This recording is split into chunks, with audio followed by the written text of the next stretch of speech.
What is up, everybody? Welcome back to the 3 of 7 podcast. Hey, I'm pleased to introduce you guys to a good friend and brother of ours at 3 of 7 Project named Chris Reckleff. This will be a 2-part episode, so today you'll get the first half. Chris served for 4 years and 5 months in the U.S. Navy as a Navy diver and E.O.D. tech, electronic ordnance disposal technician, underwater. So he's got some awesome stories from his career in the Navy.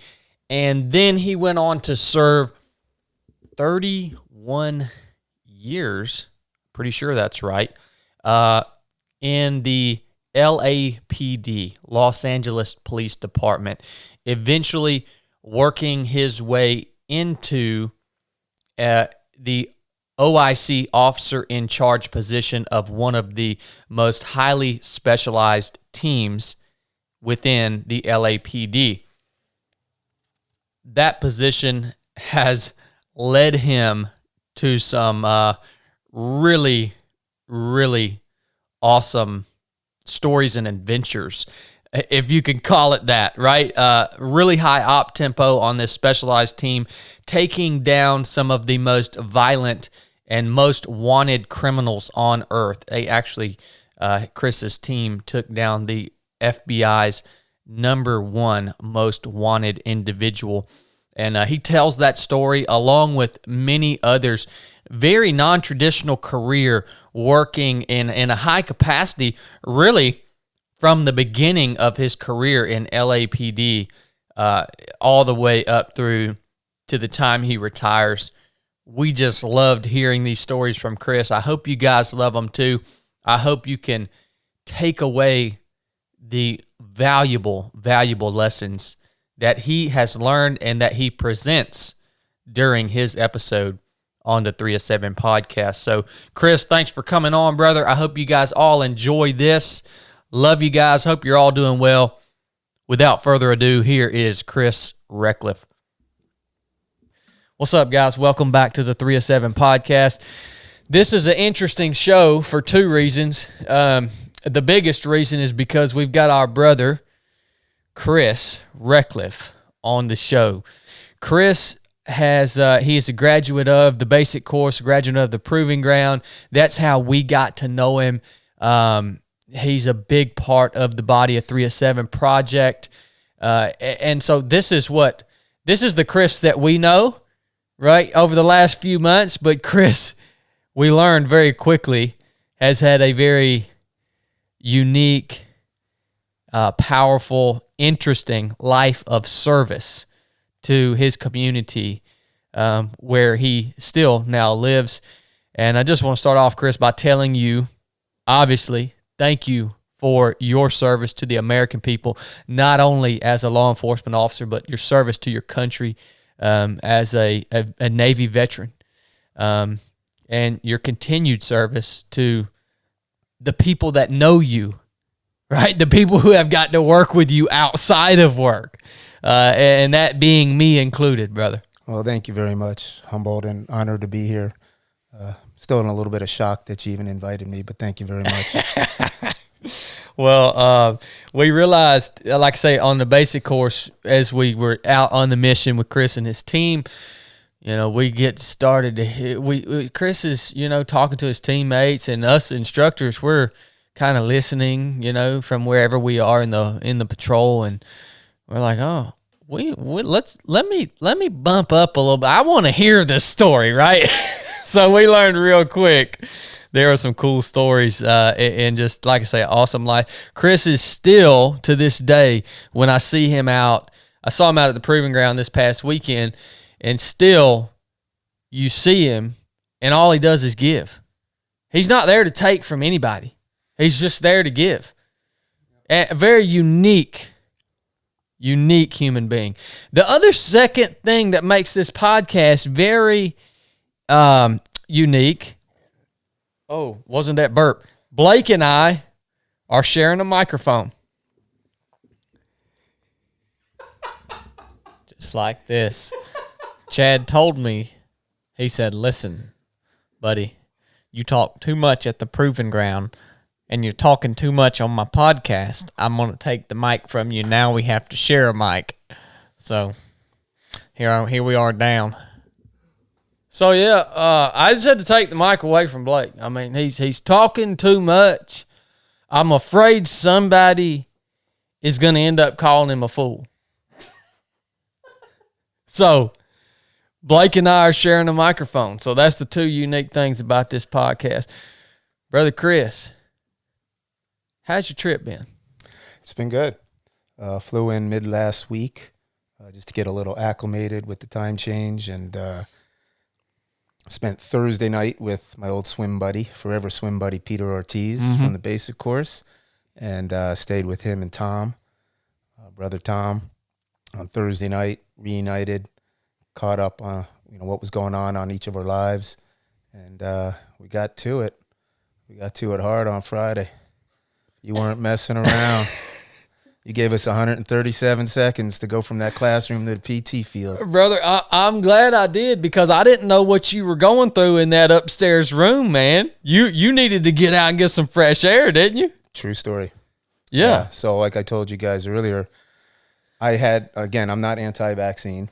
Yeah. I'm from Los Angeles, California, which was the most restrictive guidelines when it comes to school closures, restaurant closures regarding COVID.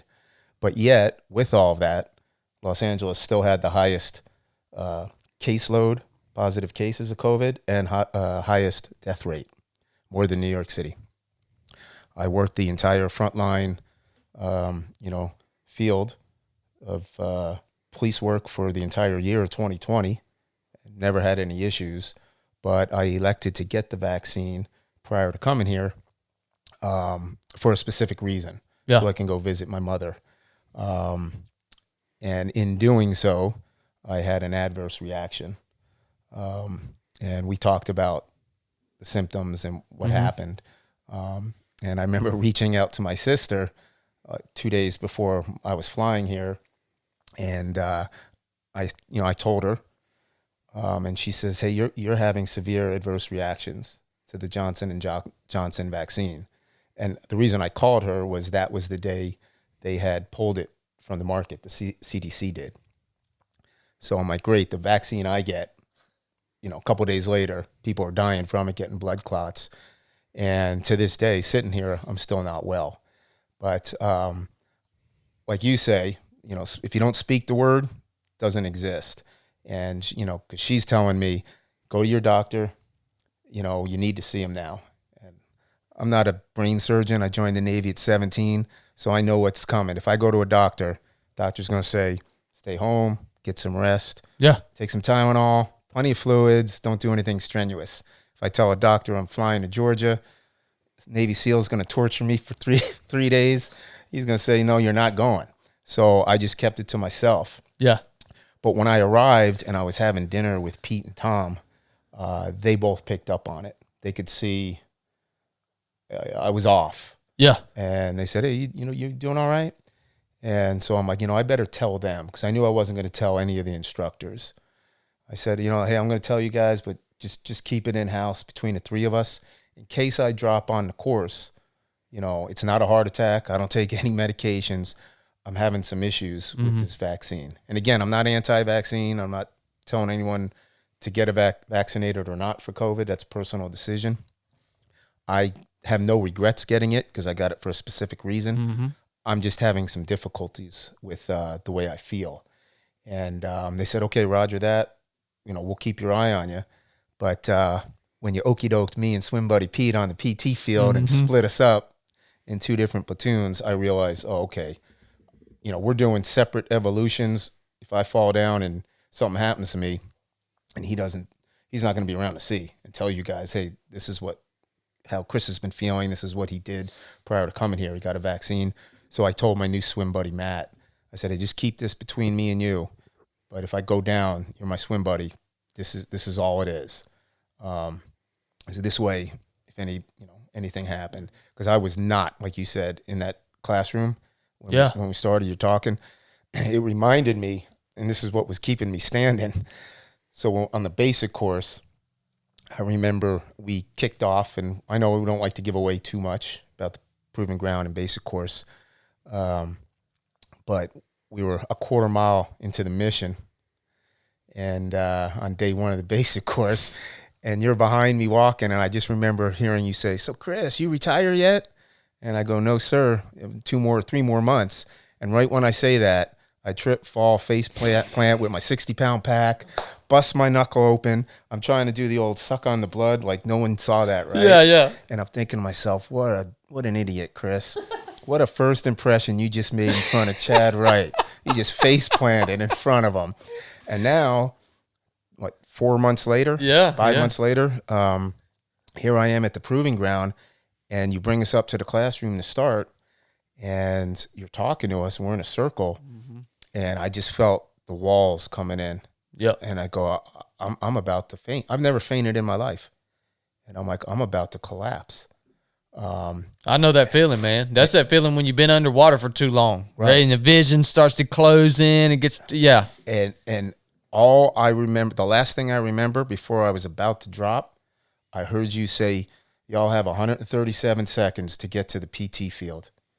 And, the door opened, so we went out and got fresh air, and that kind of snapped me out of it, and got a little bit more clear-headed. Yeah, yeah. And, I just said, hey, I'm not telling any instructors I'm gonna get through this.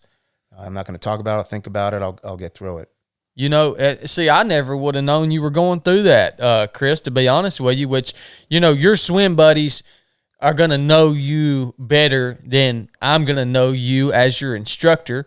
But when I get there, I'm looking at the proving grounds. I'm looking at Two Troop as like a whole organism. So it's a strange dynamic there. At the basic course, we get to focus on each other as individuals, I think, more so than at the proving ground. We're looking at the organism that is Two Troop.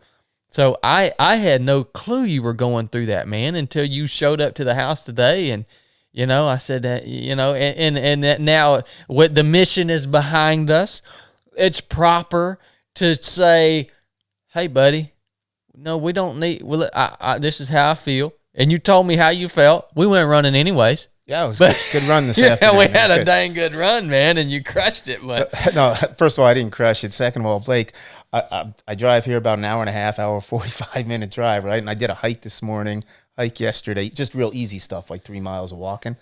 I pull up, Chad comes walking up. He goes, all right, brother, we're going on a 10-mile run. I'm like, what? What? We are? I thought I was doing a podcast. Well, that's one thing I didn't tell you guys about Chris. He's also an ultra runner. And he just done a lot of amazing things. And Blake, if you need the mic, just do this. Can you do this? Chad's all the time giving you something you weren't expecting, wasn't he? And that's you should have expected the unexpected, Chris. I was saying that's failure on me to anticipate. So I got what I deserved. The podcast is just what we do after the run. That's how it should be. So, all right, brother. Gosh, it's so hard. And here's the thing, guys. With Chris. First of all, how many years of service, military and law enforcement, do you have, Chris? So at 17, I joined the Navy, and we talked about this. I was what's called the delayed entry program. So I signed up as a juvenile. My parents were happy to go down to the recruiter's office and sign the papers since I was a juvenile, shipped me off. I left when I was 18 to go to boot camp. And then I got assigned to the USS Pyro. I was just a fireman rank. Mm-hmm. I just enlisted. I didn't know what I wanted to do. I just knew I wanted to serve. My father was in the Navy, and I wanted to follow footsteps. I always wanted to serve my country. Joined the Navy, and as soon as I got to the USS Concord, the USS Pyro, which is in Concord, California, it's actually the USS Pyro 2, because the first USS Pyro blew up in port and wiped out the town of Concord. It's an ammunition ship, AE-24. As soon as I got on board, we went on a quick 3-month Westpac, and we went to Hawaii first, and I noticed these 4 guys get on board once we get to Hawaii, and they got UD T-shirts, green shirts, T-shirts, and jungle boots. Go back out to sea. We hit Guam. I see a pickup truck come up. Got a bunch of dive gear in the back, tanks I can see. I've never dove before, but I obviously know what dive tanks look like. Yeah. Twin 80s, Twin 90s, etc. And I see these 4 guys get off, jump in this pickup truck, and they take off. We go back out to sea. We're headed to like Guam and Japan, Hong Kong, Korea, etc., Philippines. And while we're at sea, and I'm working in an engine room, and in the times I'd come up to chow, I'd see them. It was only 250, I think, crew on board. And we had a small helo deck. I'd see them working out on deck, running around the ship. So I befriended them. And I said, hey, who are you guys? What do you do? They said, oh, we're E.O.D. I said, okay, roger that. What's that? I got all 2 months out of boot camp, and they told me what they did, what their assignment was. And I said, how do I get in that? So on the way back, to the States on our Westpac, when we hit Guam coming back, I took the PFQ, physical fitness test. And then when we got to Hawaii, I remember getting interviewed by their lieutenant. And by the time we got back to Concord, California, there was orders waiting for me to go to dive school and bomb school. But like the Navy's not just going to give you this cool training without something in return. So I had to sign an extension. A little commitment. Yeah. So I ended up doing 4 years and 5 months. I know it's an odd number, but I had to sign 5 months. And I remember signing it. So I'm still on board, and I sign it. And I go to the guy that I'm signing the papers with. I go, hey, by the way, I never dove before. So if I don't make it through dive school, like, what happens? Like, does this extension go away? And they're like, oh, no. You still got that commitment? And the Navy's just going to send you to whatever ship needs you. And you'll be a fireman back out there.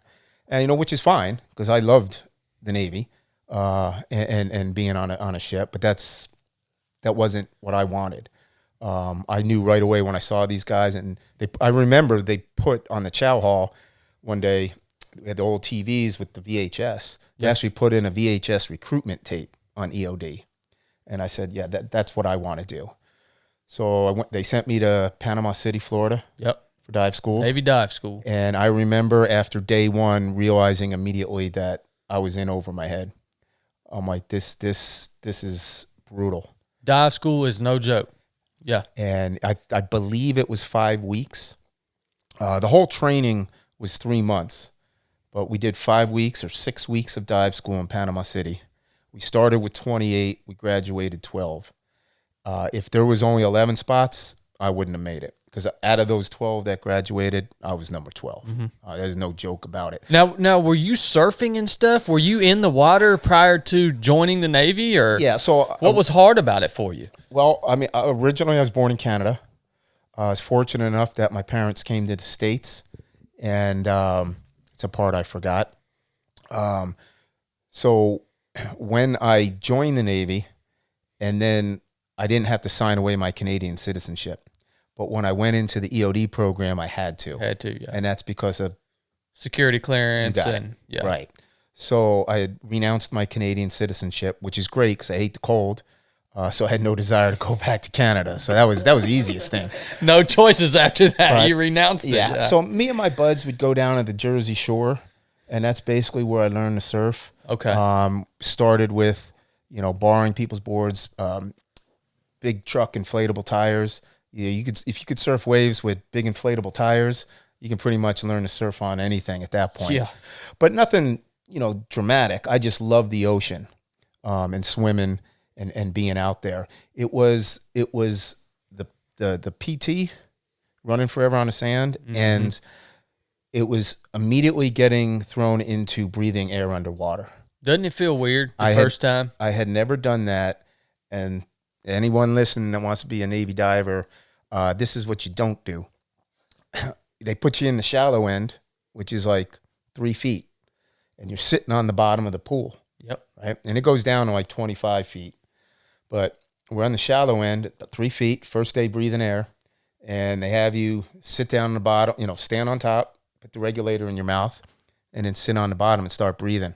And they're looking at you, and I'm going, this ain't right. This is not natural. This is not natural. And I did the thing you're not supposed to do. I immediately got back up. out of that water. This is the first time breathing air. That's when now for the rest of your time you're there, the instructor's got you in their radar and they're going to watch you. Yeah. But that's that you guys have to understand how dangerous that is. Yes. Even in 3 feet of water, right. There's something you guys have probably heard me say, arterial gas embolism. It's very dangerous. Yes. So yes, a dive instructor sees you get a little uncomfortable breathing compressed air underwater. Boom. They're going to watch you like a hawk, not because they hate you, but because it's dangerous. You're going to be a detriment to the team. Yeah. And as simple as that. And if you don't belong, you don't belong. No hard feelings, you're out. That's it, brother. I quickly, and it was the help of, the other guys that are going through the training, we'd be in the barracks at night getting ready for, bed, getting ready to go through the ringer again the next day. And it was always just sitting around. It was almost like a pre-visualization course that I didn't know existed until I talked to you about it. That's why, to learn how to relax. And I actually started having fun with it because I remember they used to take us to it was like a 25-foot deep pool, but they filled the water to like 20 feet. So when you're surface and you're flutter kicking to stay afloat, because you'll do drills all day long on the bottom of the pool. And if you're a heavy breather of that air, you're sucking air. When you're done with your tank air, you have to go to the surface and kick and stay afloat till the last person's done breathing air. Which is not easy. This is a standard that we have in BUDS, Chris. It's a 5-minute tread with twin 80s, right, open circuit rig on your back. I can't tell you how many dudes fail that evolution. It is not easy to tread water with twin 80s on your back.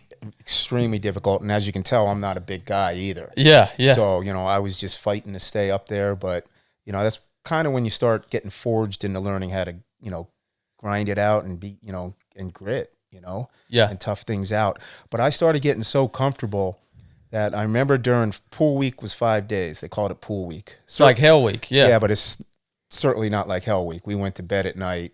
But it's intense. Yeah. I've heard about pool week. I've never been through it, but I've heard about it. It was brutal. And they used to play. So underneath the water, there was a big window.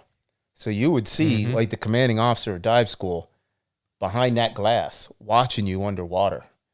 And I already have a target on my back because they already knew from day one breathing air that I wasn't comfortable. But I became so comfortable because I loved it. They used to play the theme from Jaws on the underwater sound system. It was awesome. Like for some reason, I'm like, I'm getting paid for this. This is great. I never expected this. So now you're diving on the bottom of the pool. And I specifically remember when it was the phase where the instructors are on the surface with just snorkels and masks. Yeah. And you're on the bottom with your dive buddy. And then they come flying down. And they, you know how it is, man. They hit you. They flip you upside down. They rip first thing they do is smack the regulator out of your mouth. They wait till you've already breathed out bubbles. They tie your regulator around your manifold in the back, and they're trying to drag your tanks from you. They're popping off the straps, and that was always the rule. It doesn't matter if you lose your fins, your mask, anything. It's don't let the instructors get the tanks from you. So I remember being on the bottom of the pool. An instructor is dragging my tanks from me, and I'm hanging on for dear life. And I remember being so comfortable. I just started smiling, shaking my head, going, "You ain't getting these tanks." And wow, man. And how that happened, I don't know. I really think it was visualizing. Yep. That I'd go to bed at night and picture, this is what I'm going to do, and remain calm. Because if you panic when you're underwater, if you panic right now, we're above ground. We can control our breathing. Yep. And calm yourself down, calm your heart rate. If you're underwater and you don't have air and you panic, it's all over. You can't get calm. It's over. Yep. So I just ended up having fun with it. To me, it was a fun experience. Well, that visualization is a key technique, especially that's the main technique that I also use. It's so cool how our experiences are so similar. That's the main technique that I used to accomplish tasks in the water was visualization with diving, underwater swims, whatever it was. And this evolution that Chris is telling you guys about right now, I don't know if you've heard about it. We call it in the SEAL teams pull competency. So like Chris said, you're crawling along the bottom of the pool. They come down on you like a shark and just wreck your world, man. And you have to do everything you can to keep hold of your tanks. And then when it's all over, you have to do everything you can to fix your mess that they've created.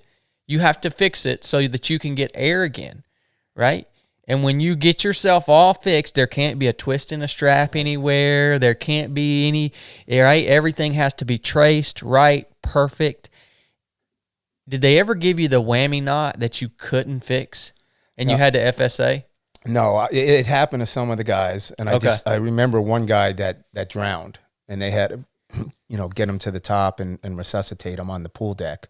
But I got lucky. I was able, there was plenty of times, because once the instructor with just a snorkel that obliterates you, lets you go, you can't fight back. All you can do is hold on to your tank. It's like you're getting pummeled by the surf. Right. In the surf zone, yeah. You can't fight back. You just roll with it. And then once the instructor with the snorkel lets you go and goes to surface, the dive instructors that are breathing air on the bottom are on their knees right there, and they hit their start on their stopwatch.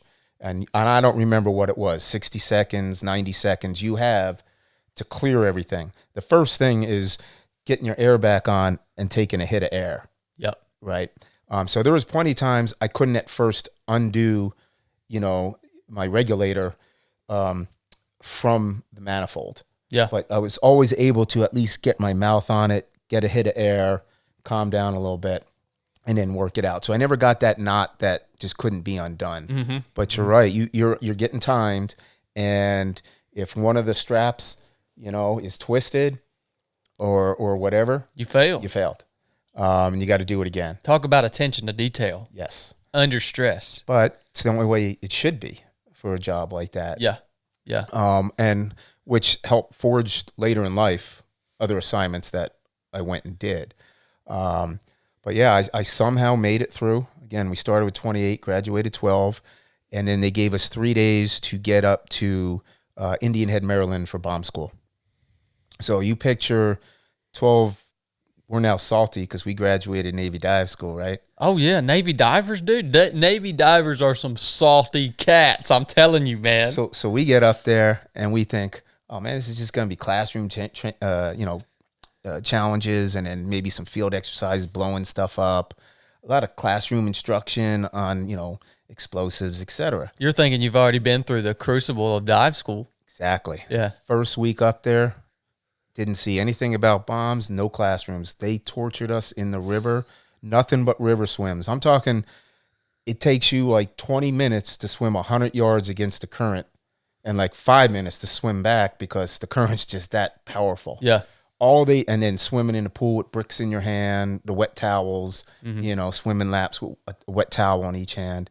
They got us good. They got our minds right. Did you guys ever do drown proofing, Chris, where they tie your hands and feet up? We did not. Okay. We did it in the form of you had to keep your hands behind your back. Yeah. And your ankles crossed, but they never physically tied us like they did you guys. Yeah. Okay. And by the way, in the Navy, these swimming pools that me and Chris are talking about, we're calling them swimming pools because that's what you guys understand them as. They're actually called combat training tanks. When you walk in and see this swimming pool, you realize real quick, this is not a place for pleasure. Right. Crap's about to go down, son. Yeah, 100%. So EOD school, they basically kick you in the face the first week. Yes. To get your minds right, they're like, just because you have a dive pin, that means nothing. Because you're still a student at this point. Absolutely. Yeah.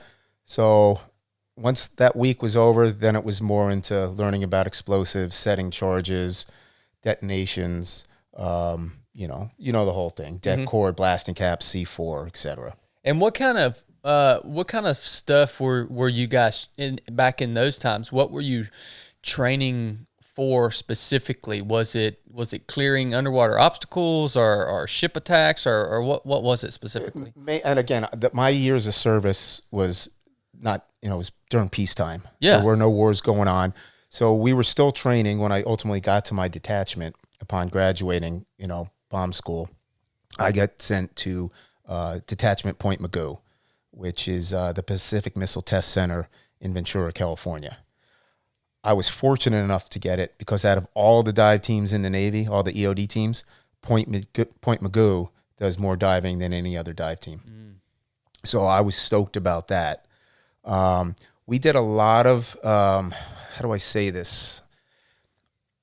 So the Navy has some practice areas off the coast, if you will, where we would do a lot of training, recovering a lot of certain items that would be dropped into the ocean. Mm-hmm. We would get orders to go, they were called mine exercises. And we would go recover certain things from the ocean floor. Mm-hmm. So we did a lot of that, and we did a lot of swimming into the harbor. We would take the helicopter rides, and we do the 30 for 30, 20 for 20, and 10 for 10s. 30 for 30s is the helicopter, we can go in 30 at 30 feet. Yep. You can jump off with no tanks. I think it was 20 for 20. You can jump in, not with tanks still. Something else, other equipment you could wear at that height and speed. But we could only jump with full tanks on twin 80s if it was going 10 and 10 feet above, because you don't want to snap your back. Yep. Hitting that water sometimes is like hitting concrete if you Dang hit it right, wrong. man. So we're doing a lot of that, swimming in the ports at night in darkness, and practicing putting limpet mines on hulls of ships. Yeah. In ports, like we would say do that. Whether it be in foreign territory or whatever at war. But again, I was during peacetime, so everything I did was always just training. Well, and likewise, same for us, Chris. When it comes to diving, there are very few SEALs that have done actual combat diving missions. Very, very few. I'd say you could probably count on one hand right now within the last 20 years, SEALs that have done. Now, I say SEALs that have done combat diving missions that aren't part of the SDV teams. The SDV teams, that's all they do is dive. And man, they're doing some cool stuff.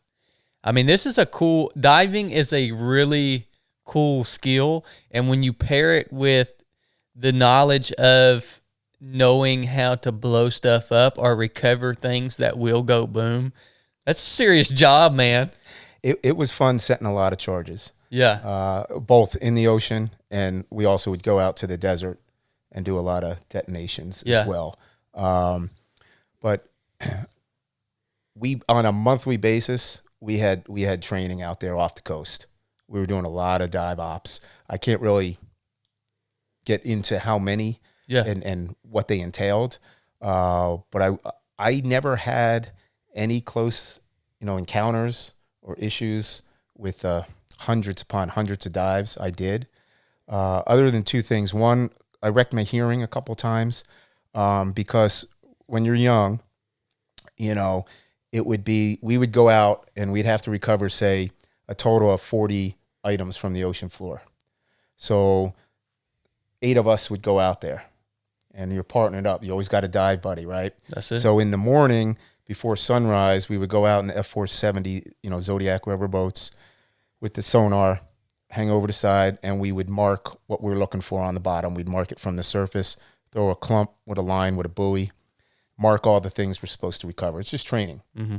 And then earlier at sunrise, we would go out. So say me and Blake are dive buddies, it was always a competition. Oh, I'm sure. Who would recover the most items, right? Mm-hmm. And then whoever recovered the most, when we got back home to our detachment after this training exercise for a couple of days, everyone else would have to buy the dinner, the beers, whatever, right? So that's the Navy, man. So what Blake and I would do is, how it is, the dive manual, I don't know if it's changed, but it used to be descending was 75 feet a minute and ascending was 60 for 60. Yeah. So that means a foot a second coming back up. That's really when you're going to get hurt. Yep.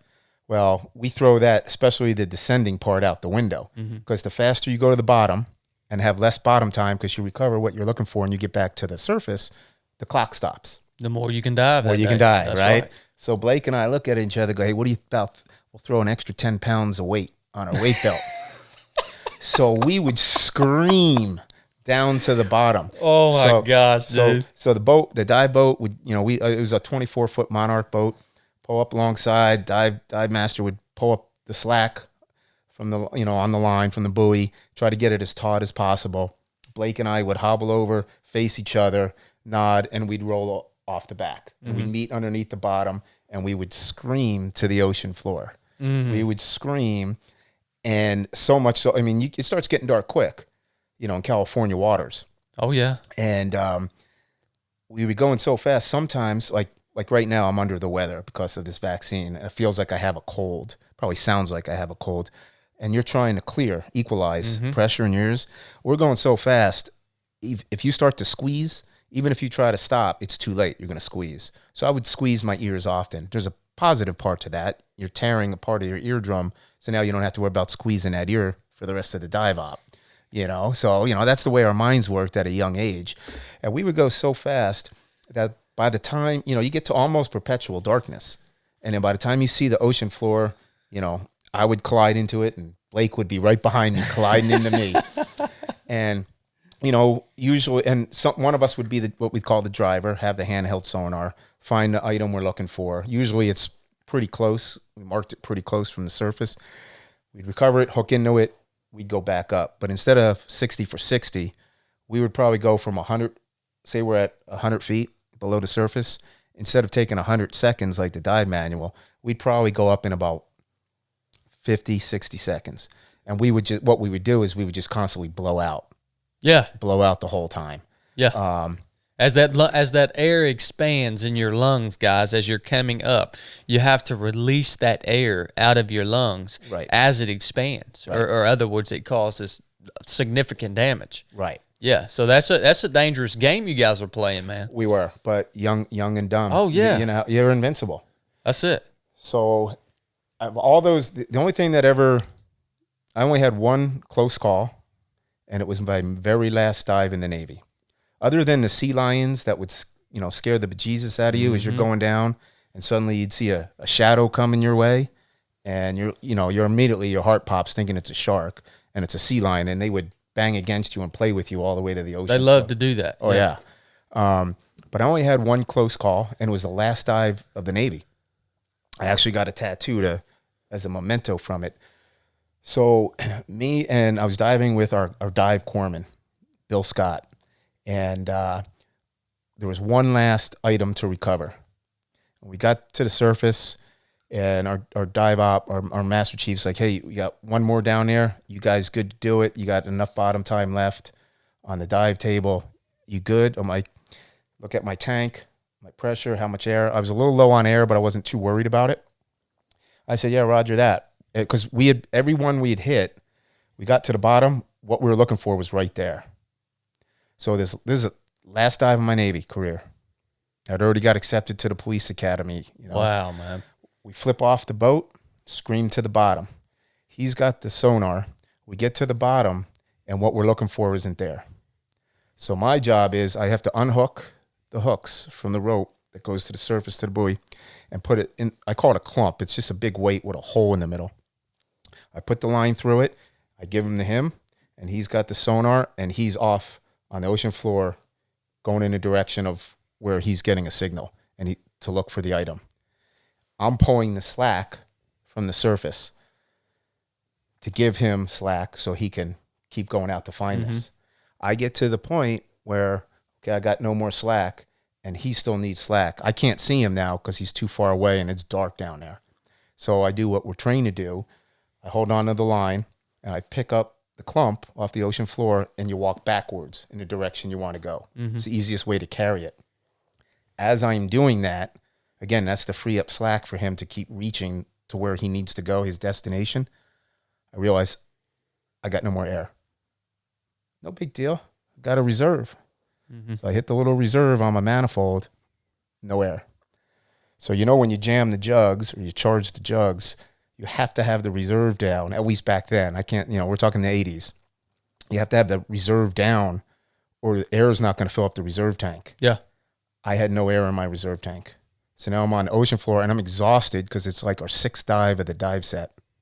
And I'm on the ocean floor at about, 105, 110 feet below the surface. And I've got no air. And your swim buddy's out of sight. You got it. So nobody breathing at this point. Nope. Yeah. So I drop the clump, and I just start following the line, holding my breath. And I get to him, and he hasn't reached the item. And he feels me pulling. He looks, and I go. And so he knows right away I got no air. So he gives me his regulator. We buddy breathe for a little bit, calm down a little bit. Yeah. Here's the thing, as you know, those airs, those tanks, that air in those tanks fill up your buoyancy compensator, your BC, to help you ascend. Yep. Well, now you're exhausted on the ocean floor, and I have no air to even fill up my buoyancy compensator. So I've got to kick from the bottom to get to the surface. 100+ feet. While we buddy breathe with the regulator. Holy Back smokes, and brother. forth. Now, I'm sure you guys obviously had much more training than us, but as you know, when you're ascending and the water surface starts to get a little light, I'm not looking at my gauge. Usually you're looking at your gauge. I'm not concentrating on that. We're just concentrating on buddy breathing. Yeah. But normally it starts to get a little light, so okay, I'm getting closer to the surface, and you always put your hand over your head. Yeah. And that's so you don't bang into anything as you hit the surface. Well, as luck would have it, the guy that was replacing me, the new guy on the team, was the coxswain driving the dive boat. He couldn't find our bubbles as we were coming up, mainly because the seas were pretty rough, and more importantly, instead of a set of 2 bubbles coming up, there was only a set of 1. Yeah. And he lost sight of where we were, coming back up. And because we didn't know this, we were coming up underneath the boat. And so we didn't have our hands overhead because it was still dark. It was still casting a shadow. Yeah, yep. So next thing I know, we bang our heads into the bottom of the boat, and I turn, I look, and there's the prop. Slowly turning towards me. Gosh, And, dog, man. Yeah, and Bill Scott grabbed me and just pulled me out of the way. And, obviously got lucky enough to not get chopped up and made it to the surface. So I go my whole Navy career with no issues. In the very last dive, I almost drowned on the bottom of the ocean floor. Who charged those tanks? I never even asked. Okay. I never even asked. Yeah. I know it wasn't me. Yeah. That I know. But whether it was the new guy or not, really doesn't matter because, when you're part of a team, it may be an individual's fault, but there's always a backup. Somebody's charging tanks. There's somebody else that's supposed to be double checking, making sure, they go over to where everything's we call it, jamming the jugs.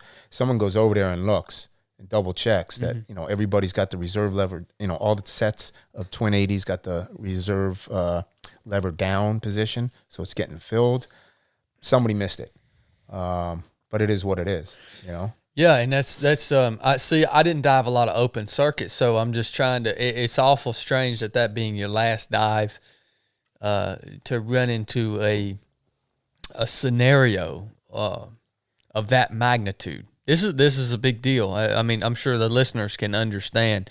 Now, I can't even understand it because I've never dove to 100 feet. The deepest I've ever dove was 30 feet. If I was ever below 30 feet, it was because I had accidentally taken an excursion. Oxygen is toxic. You get below 30 feet, and I was always diving pure oxygen when I was in open water. So I can't even understand what it feels like to be at 100+ feet of depth and have something like this happen. But, to me, were you at that point, it being your last dive? I mean, were you still feeling really locked on? I mean, were you just trying to get through it, or where was your head at? Can you trace it to anything? Is there anything that you think you could have maybe done to prevent that scenario? I mean, any procedures that you missed, any complacency involved, anything like that, or was it just happened to be your last dive? And as far as being locked on or complacent, I was definitely locked on. Okay. I know the severity of it. So I definitely was not complacent. I was locked on. I was ready to go for every mission. And I was having a blast. Matter of fact, I was more excited because knowing like, man, this is it. This is the last one. Yeah. You know, make it count. I'm going to miss this because I absolutely loved my Navy career. It was a tough decision to leave the Navy. You know, you're getting bombarded with the $30,000 reenlistment bonus. We're going to send you to more dive training, gas dive training, etc., more bomb training. I wanted to follow a second path, which I'd always wanted to be because I had one idol in my life, and that was my grandfather, and he was a New York City policeman for 21 years. So I always wanted to be a policeman. So I had already started the testing and got accepted by the Los Angeles Police Department, but I was still so into the Navy. I mean, I was getting paid to work out, wear UDT shorts and jungle boots, get tan all day, and you know, swim out in the ocean. So I definitely was locked on.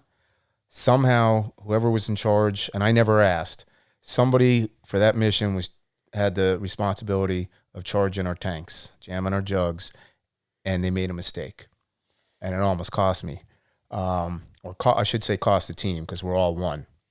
But I was able to stay calm, just like I did to make it through dive school, because I realized panicking ain't going to do any good. No. If I panic, I'm just going to drown down here, you know? So let's get through this. So, you know, again, when the heat of battle comes, you always resort back to your training. Yep. And that's all we did was train. Again, I wasn't at war. So I just resorted back to the training that was instilled in me. And even though this was the only time I ever had a close call, relying on the training worked and having confidence in it. And you guys, I don't know if I had a speaking engagement today and was talking to these people, and you know, I'm stressing training to people. I stress training to people so much, and you guys, here's the reason, right? Chris is telling you the same thing, that this is the reason why I stress the importance of training and training like you fight, because Chris just said it. It couldn't be said any better. In the heat of battle, when stuff is out of your control, when the situation is no longer in your hands and you have to react and save your life, save the life of your business, save the life of a family member, whatever it may be, right? The repercussions of your reaction are significant. You are always going to fall back to your training if you have trained. If you haven't trained, you've got nothing to fall back on, right? And then what's your only other option? You're going to panic. Yes, absolutely. You know, you talked about it over the weekend, this past weekend during the proving ground. You talked about, you know, plan your dive your plan, you know, and that was true that day. But regarding the training, we always you train like it's the real thing. And we did that in the units that I worked on, the police department. You train like it's the real thing. So when the real thing happens, it almost feels fake, like more surreal. Like, oh yeah, we've done this before, even though now it's real. Like the bullets are flying. Mm-hmm. So I think it was just a hardcore training. And I like to refer to it as mindset. Some people call it focus. I like using the word mindset. Yep. Well, hey, look, Chris, you're the first Navy diver we've had on the podcast, and I get a lot of. I'm so glad that you told this part of your story here, because you know we get a lot of young people that listen to this podcast, or maybe not, you know, super young, but even in their 20s, guys that might aspire to have a military career, aspiring to be a SEAL, or maybe not sure about the whole SEAL thing, but know they want to do something special. And I think a career like Chris just described to you as a U.S. Navy diver and EOD technician is vastly overlooked. And it is probably, in my personal opinion, the best career path in the Navy. I think a Navy diver or EOD tech, and this EOD techs they're all in the Navy. They're all divers too, but that is the best career path in the Navy. Like Chris just told you guys, it's a dude. There's nothing cooler than a dive locker. I mean, these guys are just they're living the life, man. They are living that life, and they're doing cool stuff, and they're solid dudes. They're all fit. They all love their job. They all get plenty of sunshine. They get to do awesome stuff. So I'm really glad you told that story, man. Yeah, I know that's one I hadn't told you before. Yeah. But yeah, that was a little crazy way to end my military career. Yeah. So, you said you had one person that you really idolized in your life, and that was your grandfather. Yes. That was my mother's father. Yes. Okay. New York City police officer. Yeah. 21 years. 21 years. And what was your relationship like with him? It was great. I mean, I used to beg my mom on the weekends, after church on Sunday mornings, can we go out? Because my grandparents lived in Queens. And at this point, we were living in New Jersey. When we had moved from Canada, we settled in New Jersey. So it was a little bit of a drive, depending on traffic, a little over an hour. But we only had one car. It's a 69 lime green Dodge Dart, 2-door, no air conditioning, no seat belts. And, it's like, Ma, can we go out and see Graham and Gramps, out in Queens, New York? And we would go out there, and he would just tell me the coolest stories. Yeah. And I would be sitting there just glued. And I just knew at some point, I always knew I wanted to serve the country. So military was already locked on. Yeah. But I always had that in the back of my head. Mm-hmm. And I can't say that I would have become a policeman had I not been sent to Ventura, California for my W.O.D detachment, location, because Ventura, California is about an hour north of Los Angeles.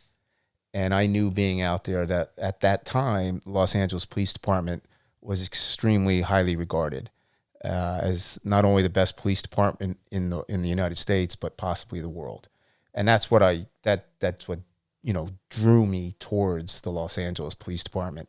So about the last 9 months or so of my Navy career, when the Navy was already starting to put the feelers out to get me to re-enlist, I started secretly driving down to Los Angeles, filled out the application, had to drive back down, take the oral interview, get a letter saying you passed that, you got to come down for a physical fitness test, then the psych test.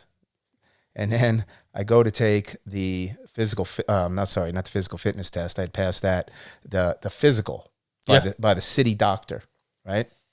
And I have this lady, obviously I don't remember her name, nice lady, but completely out of shape and older, and she's checking out my whole body. And I am in, at that time, prime physical condition, because all we did was work out. We would run down to the EOD Point Magoo is on the beach. So we'd run from our detachment, we'd hit the weights all day, then we'd sprint down to the ocean, do an ocean swim, come back, run back. I was best shape of my life. Isn't it awesome? And then I get this LA city doctor who knows nothing about physical fitness examine me. I go home. I don't think anything of it. About 2 weeks later, I get a letter in the mail saying, you've been disqualified. You failed the physical. And I'm like, what? And during it, you had to fill out the application, and a questionnaire rather. And I had broken my knee twice growing up, playing hockey and once falling off a bike. So I had a cast for like 6 months at one time, from my thigh. From my pelvis all the way down to my ankle. Right. Didn't hinder me becoming a Navy diver, any of that. But her findings were that my knee, having had issues with it growing up, might jeopardize my partner in the field of police work. So I was looking at in disbelief. So I went to the dive medical officer, similar to like you did, mm-hmm. and I show him this letter, and the dive medical officer started laughing. So he was nice enough to write a letter and send it back to the city, to the Los Angeles Police Department. and I was basically protesting my disqualification. Yeah. And about 2-3 weeks after that, I get a letter saying, okay, you're back on the eligibility list. So whatever he wrote in there, he basically wrote, because I read it, but whatever he wrote to them, they obviously realized, oh, we made a mistake disqualifying this guy. Because he wrote, hey, the things he's doing in the Navy are far more demanding he'll ever do as a policeman, physically. Yeah, physically, yeah. Maybe not mentally or other aspects, but, so I got put back on the eligibility list, got through the background check, and then suddenly I get a notice saying, hey, congratulations, you're hired. You're going to start March of 1989. And my tour in the Navy was ending February of 89. Now, I got to ask you, Chris, it's interesting to me that you make this career transition, because you've put in a lot of work, not only to get into the Navy, but then you've done your deployment. You've went to these specialized schools. You're a Navy diver, E.O.D. tech. You've put a lot into this career. How would you describe your desire to become a police officer? Because you left a lot to go do something that you had never done before. So what was that desire like, man? What was the driving thing? It was the continued service. So I was serving the country, which I felt was an obligation and a passion that I had wanted to do. And you're right. I had what I still feel the coolest job ever. Yeah. I was getting paid to work out, dive. Yeah, so some of the nights were tough because we would train all night long, etc. But I loved every aspect of it. And there was something about wanting to continue to serve, but in a smaller capacity, meaning instead of serving the country, and we weren't at war, now I'm like, you know what, I want to transition and I want to serve the community. So on a smaller scale, more personable and personal scale. So that coupled with the Los Angeles Police Department and its reputation, I'm like, that's a perfect fit. I just wanted that interaction with the community. Okay. Where I was helping people and I could put a face. It's easy to say, hey, I'm serving the country, I'm helping the country, but you're just talking about the country. You don't get that in the military. Correct. That interaction with the community and feeling like you're not impacting the community that you're in, really. And another thing, so, and I think I'm okay to say this, I don't think the Navy would freak out, but they paid us EOD guys to live off base. They didn't want us on base. Yeah.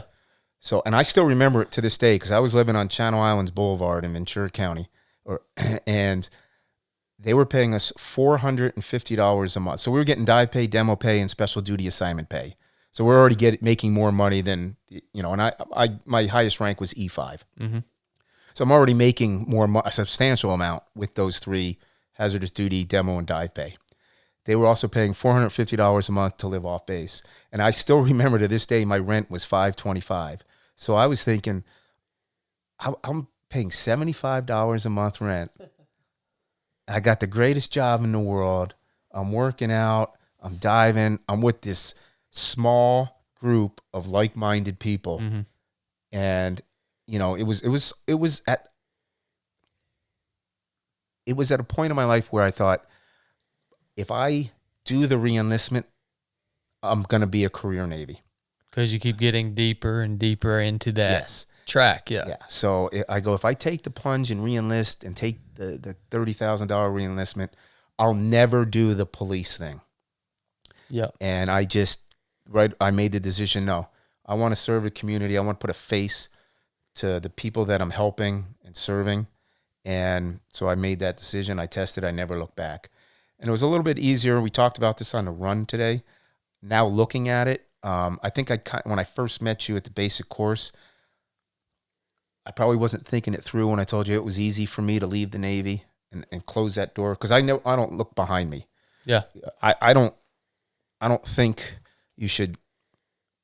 It's not that you don't look back and take what you've learned and what you've, things you've done well and lessons learned and mistakes you've made, and hold on to those to help forge your future. But you don't dwell on the past. So I think also what helped close that door faster, though, was in 1 month time, I'm out of the Navy and You're on a new mission. I'm with a shaved head back through the police academy. That's right. Starting over. So, it made that transition pretty easy. Yeah. And I want to ask you one more thing too. You talk about that service and your desire to serve. I think a lot of people would love to have that desire, that true, like, burning desire to serve others, right? Because it's an honorable way to spend your life. It really is. Where did that come from in you, man? My parents. Okay. Yeah. My parents, my upbringing. We didn't have much, that's for sure. And it was a family, 2 older sisters. So, and I'm the youngest, obviously. So it was always, taught, you got to protect your sisters, and it was always putting others first and appreciating the small things. I look at old pictures when, of our kitchen, which was as small as this table, back in Canada. And now, we make it to New Jersey. We've got 1 car my entire life. Again, that lime green 69 Dodge Dart, no air conditioning. But you appreciated that. You knew it was hard work to get that. It's hard work just to get a little bit ahead.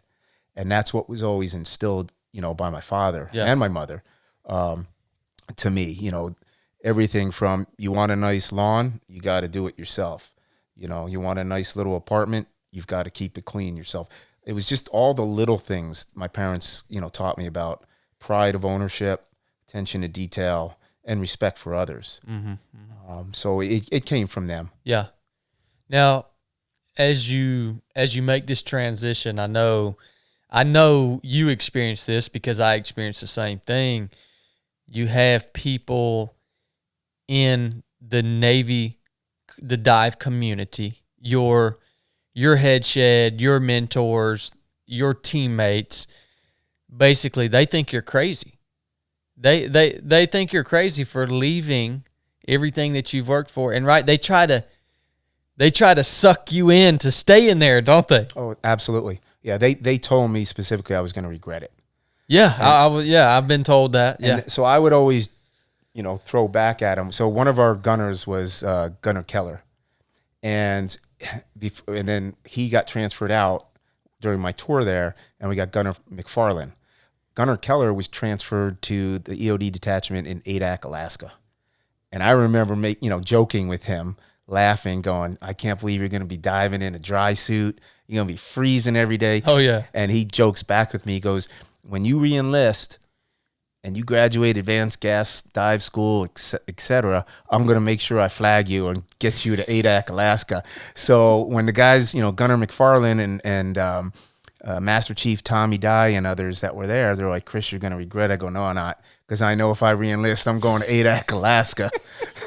And I don't like the cold. I came from Canada, and if it's below 80 degrees, I'm freezing. So, dude, I've done OTBs in Alaska, but I've never done a dive in Alaska, and I never want to, son. That would be some rough stuff, dude. Now, making this transition, did you have any, I guess, emotional attachment to the community of, or the city of Los Angeles? Or was it just the department's reputation that attracted you to that specific department? It was the department's reputation. Okay. Yeah, I had no ties to Los Angeles, no friends, no family. Matter of fact, at that time, when I told my family and friends that I was trying out for the Los Angeles Police Department, my mother was trying to get me to try out for the New York Police Department, which would almost make sense because that's where my idol, my grandfather, well, that's was. Where I would have thought, because it's also another very a department that's held in high regard, right? So that's where I would have thought it makes sense for you to go there. Absolutely. But I guess on that level, I was on my own path, my own journey. Yeah. I'm an individual, and there's nothing wrong with following someone in their footsteps at all. I just wanted to forge my own destination, Gotcha. My destiny, my career path. So I was comfortable in knowing I was going to be a policeman like my grandfather was. And I was just as comfortable knowing it was opposite ends of the coast. Yeah. So Yeah. and that coupled with the great weather, and that wasn't hard either. Oh, we're going to talk. We're going to talk about California here in just a little bit. Hey guys, let's take a quick break, and then we're going to unpack. Well, not completely unpack, but we're going to unpack a lot of Chris's experience with the LAPD, and let me go ahead and tell you, it's pretty unique. So stand by. You got anything before we take a break, Blake? Ain't nobody gonna call him a fool. Oh, I ain't got nothing. All right, guys, we'll be right back. What's up, guys? This episode is brought to you by Salty Britches. I hope you've heard me talking about Salty Britches. It's the #1 anti-chafing cream on the market, period. I use it for all of my ultra marathons, any race, any run that I'm doing over 50 miles. I put a thin layer of Salty Britches on my feet, pull my sock up over the top, and I'm good to go. One application of Salty Britches has kept me comfortable, blister-free, chafe-free for over 100 miles of continuous running in the Georgia heat. One application, yeah. And I apply this stuff to any hot spot on my body that would normally chafe or blister or whatever it may be. It's a game changer. I got my fill of chafing and SEAL training. Yeah, it sucks. I don't enjoy it, which is why I'm so passionate about Salty Britches. Also, this stuff is made in America. The owner of Salty Britches, Amy, is an amazing human being that really has poured her heart and soul into making the best product that can possibly be made, and she has achieved that. Look, buy some Salty Britches, throw some in your running box, throw some in your everyday carry bag, throw some in your backpack, and when you need it, you're going to be really glad you have it. Order yours at getsaltybritches.com. Use pro code 3 of 7, the number 3, lowercase OF, the number 7 for 20% off your purchase from Salty Britches. Follow them on Instagram at getsaltybritches. Hey, we love you, Salty Britches. Thanks for being there when we need you. Thanks for sponsoring this episode of the 3 of 7 podcast. All right, guys, we're back with my brother Chris Reckleff. Let me tell you guys real quick, actually, the reason why Blake doesn't have a mic. Let me go ahead and own this mistake that I made today, because I make mistakes too. I actually have 2 other podcasting mics. And Brooke and I recorded a Origins episode at my house because Brooke refuses to come here to the studio to record podcasts. She has to do it on the couch at home. So our other 2 mics are at my house about 15 minutes from here. Why'd y'all need 4 mics? Why'd y'all need 4 mics? You're just 2 people. 2 mics are here. 2 mics are over there. Yeah. So, but it's all good, man. It's all good. All right, we left off talking through Chris's transition from being a U.S. Navy diver, serving in the Navy for 4 years and 5 months. Awesome stuff, awesome stories, man. I want to dig into the second half of, well, I guess the majority of your career. How many years did you do at LAPD? 31 years and 11 months. 31 years and 11 months. Holy smokes, man. And yeah, that's all. Yeah. And so, and the thing is, just the capacity that obviously the limited amount that I've heard of some of the things that you did, some of the teams that you served on, serving there in a extremely high capacity, doing specialized missions in a lot of cases. It was amazing to me. I never knew that there were teams within local law enforcement agencies that were that highly trained and that specialized.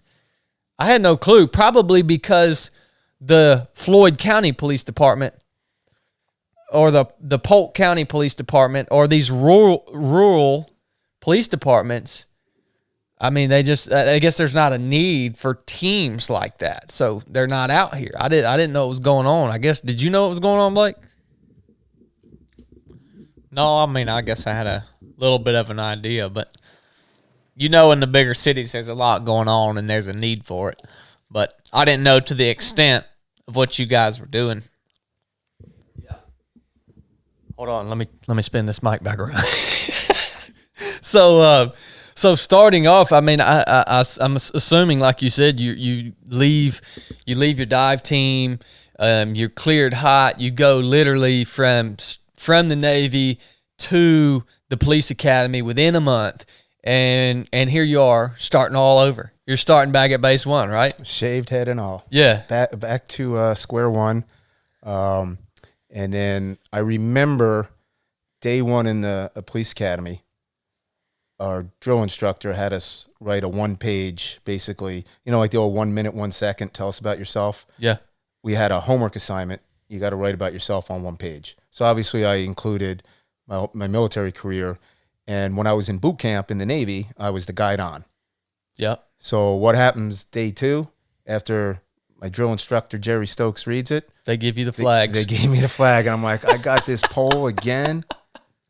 So Big mistake. For 7 months in the police academy, I'm running around with a flag again. Got to carry that thing everywhere, to all the classrooms, all the group runs, everything. How intense was the academy? And I'm asking you this because I have to imagine they held you to an extremely high standard. Just because the department, the LAPD, does have such a great reputation as professionals. I mean, I've seen these guys in LA. When I've been to LA one time, it's when I went to do a podcast with Lewis Howes and those guys, and I saw some LAPD officers in uniform. They were standing on a sidewalk. They weren't in a patrol car or anything, but these dudes were squared away. They were physically fit.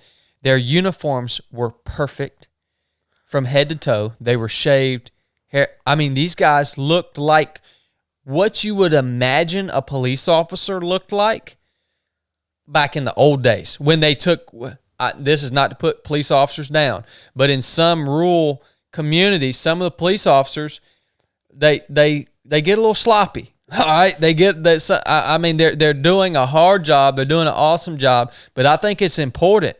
That is an important position of service, and everyone that sees you is going to look up to you when you have that uniform on. And these guys I saw in LA, they were the best looking, most squared away officers I've ever seen anywhere in the country. It was amazing. So what was that academy like, man? Yeah, and just to add to that, 2 things. One, you know the phrase command presence. So you want to look sharp in uniform because people are looking at you. And if you look squared away, maybe you're not squared away for what you're about to whatever the radio call you're going to. But if you walk in acting like you know what's going on, that's half the battle. Yeah. So a lot of it is command presence. And LAPD was always known for looking sharp in their uniforms. And it's a simple uniform. It's dark blue, and there's no patches, unless you start, promoting a training officer and sergeant, et cetera. So it's a very clean uniform. There's not a lot going on. Yeah. And so that's where the uniform comes from. And I know a lot of agencies throughout the country have switched to an LAPD style. Not only the uniform, we're also known for the badge. It's a very iconic badge from, remember the show, 1 Adam 12. So it's a very iconic badge. Mm-hmm. So a lot of police agencies have changed their badge to mimic. And even NYPD, New York Police Department, they used to wear the dark blue pants and the light blue shirt. They changed to all blue like LAPD. Yeah. But as far as the police academy, it was tough, but it wasn't tough for me. And it's not that I'm any better than anyone else. It's just that where I had just come from. That's right, yeah. I'm sitting here diving for, 4 years, almost 4 years on an EOD team, working out every day, cross-training every day. So, to me it was hard because, we had a hill right there. I mean, the police academy is in Elysian Park, which is in Los Angeles, right across the street from Dodger Stadium. It's in the hills. Mm-hmm. There's no flats, and we were running every day. So you're either running up or down, and right outside the classrooms is a straight-up vertical hill right outside the shooting ranges, and it's called Discipline Hill. So when we would mess up, you're at Discipline Hill, sprinting up and down, up and down. I didn't have a problem. Neither did our class leader, Marvin Brent. He was from the Marine Corps. He was super squared away. So the guys that had just transitioned from the military didn't really have much of a problem with the PT aspect. Yeah. But, the classroom stuff and learning law, that's a whole different thing. So the PT may be easy, but now you're learning the law. Yeah. And then they're putting you through training, what we call sit sims, situation, simulations. Yeah. Where they'll come up with a domestic violence call, and it's all role playing, and then you're getting there with your classmate trying to solve the problem and stuff. So those things and the testings, whether it's again law or department policies and procedures and methods of operation, those were the harder things for me. The shooting, no, again, coming from the military, didn't have a problem with any of the shooting. Yeah. At that time, so I go from the military having a rifle and a Beretta 92F, here I am going to the Los Angeles Police Department, and what do they issue me? A 6-shot revolver. I was one of the last classes to get the revolver. What caliber do you remember? 357? No, 38. 38 special. 38. I just bought it for $68. They let me buy my gun when I retired. $68. $68. Smith & Wesson 4-inch barrel. Boy, that's a deal right there, brother. That Smith & Wesson is not a cheap gun. Yeah. So, it was odd going from a semi-automatic pistol to now I'm, carrying a revolver. Yeah. That was probably my only thing. And at that time, our agency wasn't carrying rifles unless you were in SWAT. So there was a slow progression to where we are today with what we can carry. I think it was 3 classes after me, academy classes after me, that they had transitioned to the Beretta. And I remember at that time being mad because now I'm going out on a patrol as a rookie with a revolver. And then these couple classes later, they've got, a Beretta. Yeah. Which is much more effective in a firefight. Absolutely. Yeah. So, but, there wasn't too many difficulties for me at all at the academy. It was 7 months long. We talk about that high standard, and again, I think the high standard is obvious given the department's reputation. Do you feel like, or have you seen any evidence that those standards have changed or been compromised at all over the course of 30 years? And by no means is this a opportunity for us to put anybody down. I think it's just I want to hear an accurate assessment of that because it's a conversation that's being had around standards that our police officers have to go through. Are they where are you at with that? Well, where I'm at with it is, number one, I'm not worried about putting somebody down. Yeah, because I'm a straight shooter. I know you are, brother. Yeah, the standards have slipped a little bit. They're still getting very quality, people that are applying and recruiting and getting them into the academy, but the standards have definitely slipped. And a lot of it has to do with political correctness, not wanting to hurt someone's feelings, not wanting to tell somebody, hey, guess what? Come back and reapply when you lose 30 pounds or 20 pounds, whatever it is. It's, we've had people that get turned away and will sue. They'll sue and say, weight discrimination, you name it, LA will sue. This is California, right? So slightly, in my opinion, over 3 decades, there's still quality candidates, don't get me wrong. But instead of 1 or 2 squeaking in, there's always that 1 or 2 or 3. Always. It doesn't matter how hard you make it. Yeah. Now, instead of 1 or 2, there's 10 or 12, if you know what I mean. Yeah. To me, it's amazing. Hearing you talk about the academy was 7 months long, and I was a police for a couple years, and our academy was probably, it was like 4 or 6 weeks long, I guess. And this is no put down of our local agency. They just don't have the funding. But we got hired on, and they have this closet full of old worn uniforms. Some of them, the stitches are coming out of the patch, and they're like, all right, guys, y'all go in there and find whatever fits you best. Get what you can. And they're like, find a vest that fits you. And I remember looking at the tags, and I'm like, all these things expired like 5 years ago. The vest did. And they're like, oh, that's all we can afford. And, it's just so sad that it's that way for the local police. But even above that, we were talking earlier how people are people, right? The police in LA are serving essentially the same people that we're serving in our local community here. They're going to do the same kind of things, just much more often in LA. But how often it is, I don't think should determine how stringent of training you get. Like, it blows my mind that there's not a standard. Like, if you're going to be a police officer, this is what you've got to do. Like, this is what the mandate is. These are the classes you got to go through. You can learn different states' laws. But when you said that earlier, it was 7 months long, I remember thinking, man, that's serious. But that's how it should be everywhere, I agree with you 100%. And you're right. It is, for a smaller town, the funding at times. Yeah. Depending on what city or town it is. I mean, we have Beverly Hills next to us, and they have a very squared away police department. They also have the funding. Right. It's a very rich city.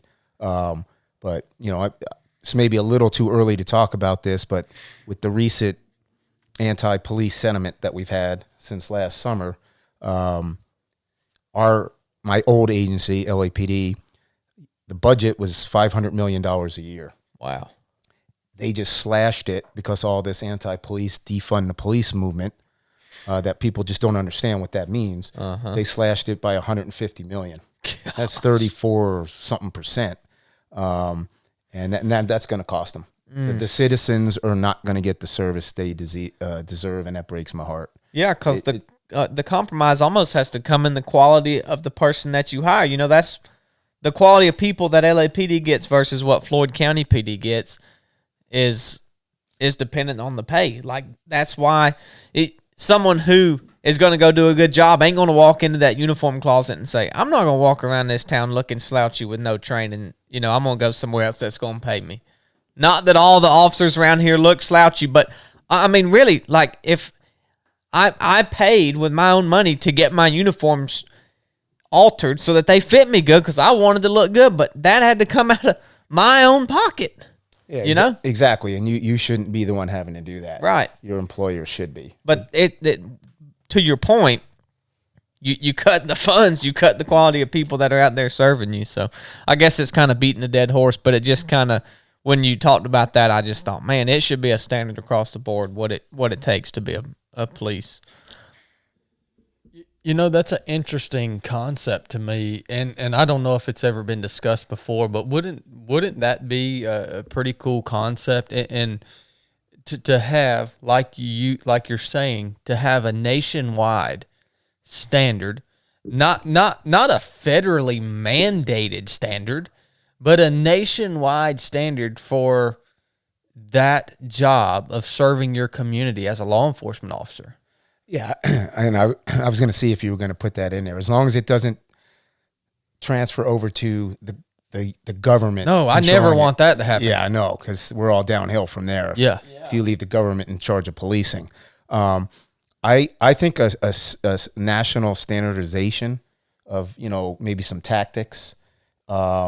Yeah, and that's not hard to do because there's an association. It's called the International Association of Chiefs of Police, and it's made up from all the chiefs of police throughout the entire country, whether it's a small town, small city, big city, all over the country. That's it. They meet yearly. I have no problem making a standard, with some public influence. If they want to have some public on the board, some citizens to also, sit in and maybe give their opinions.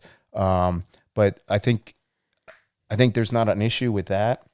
The issue comes as long as the federal government's not 100%. This is easy. This would be something easy to implement. Right. It sounds like, and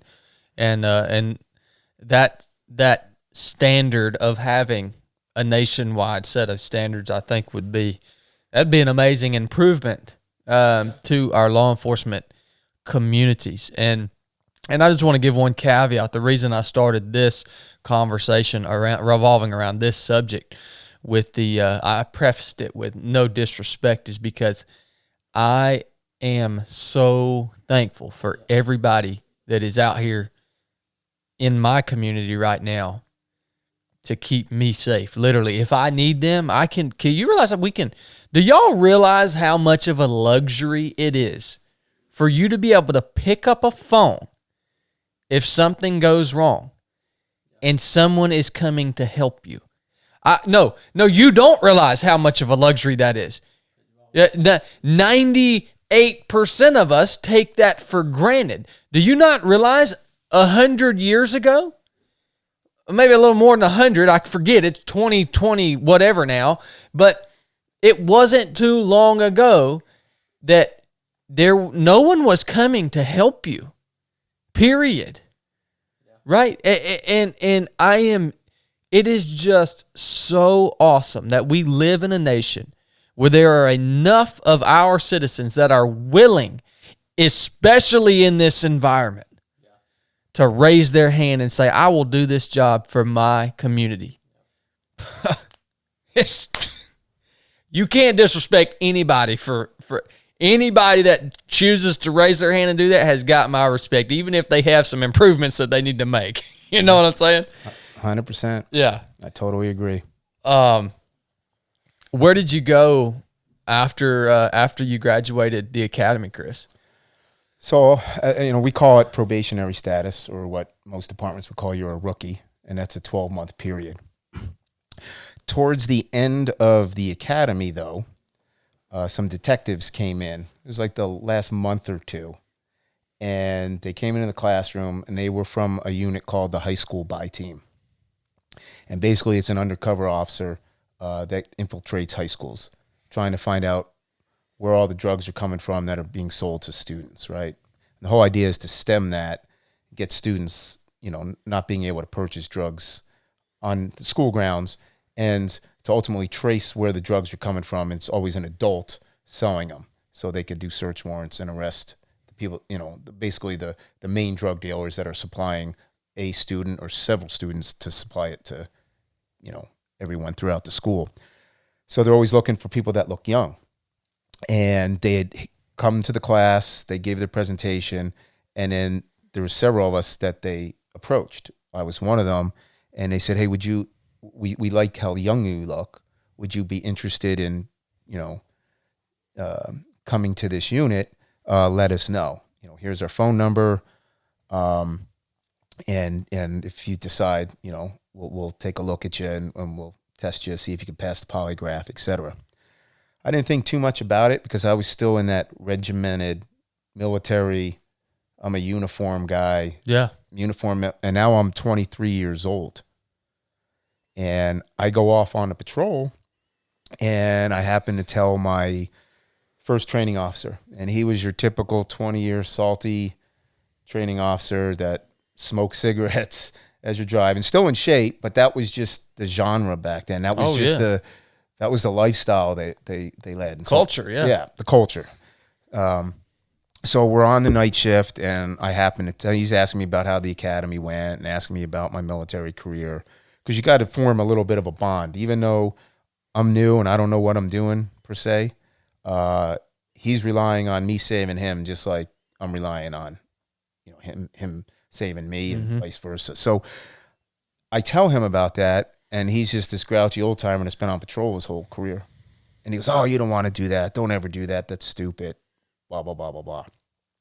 After 1 month with him during my second month out on patrol, my rookie status, I get assigned a new training officer because that training officer was on his vacation for the month.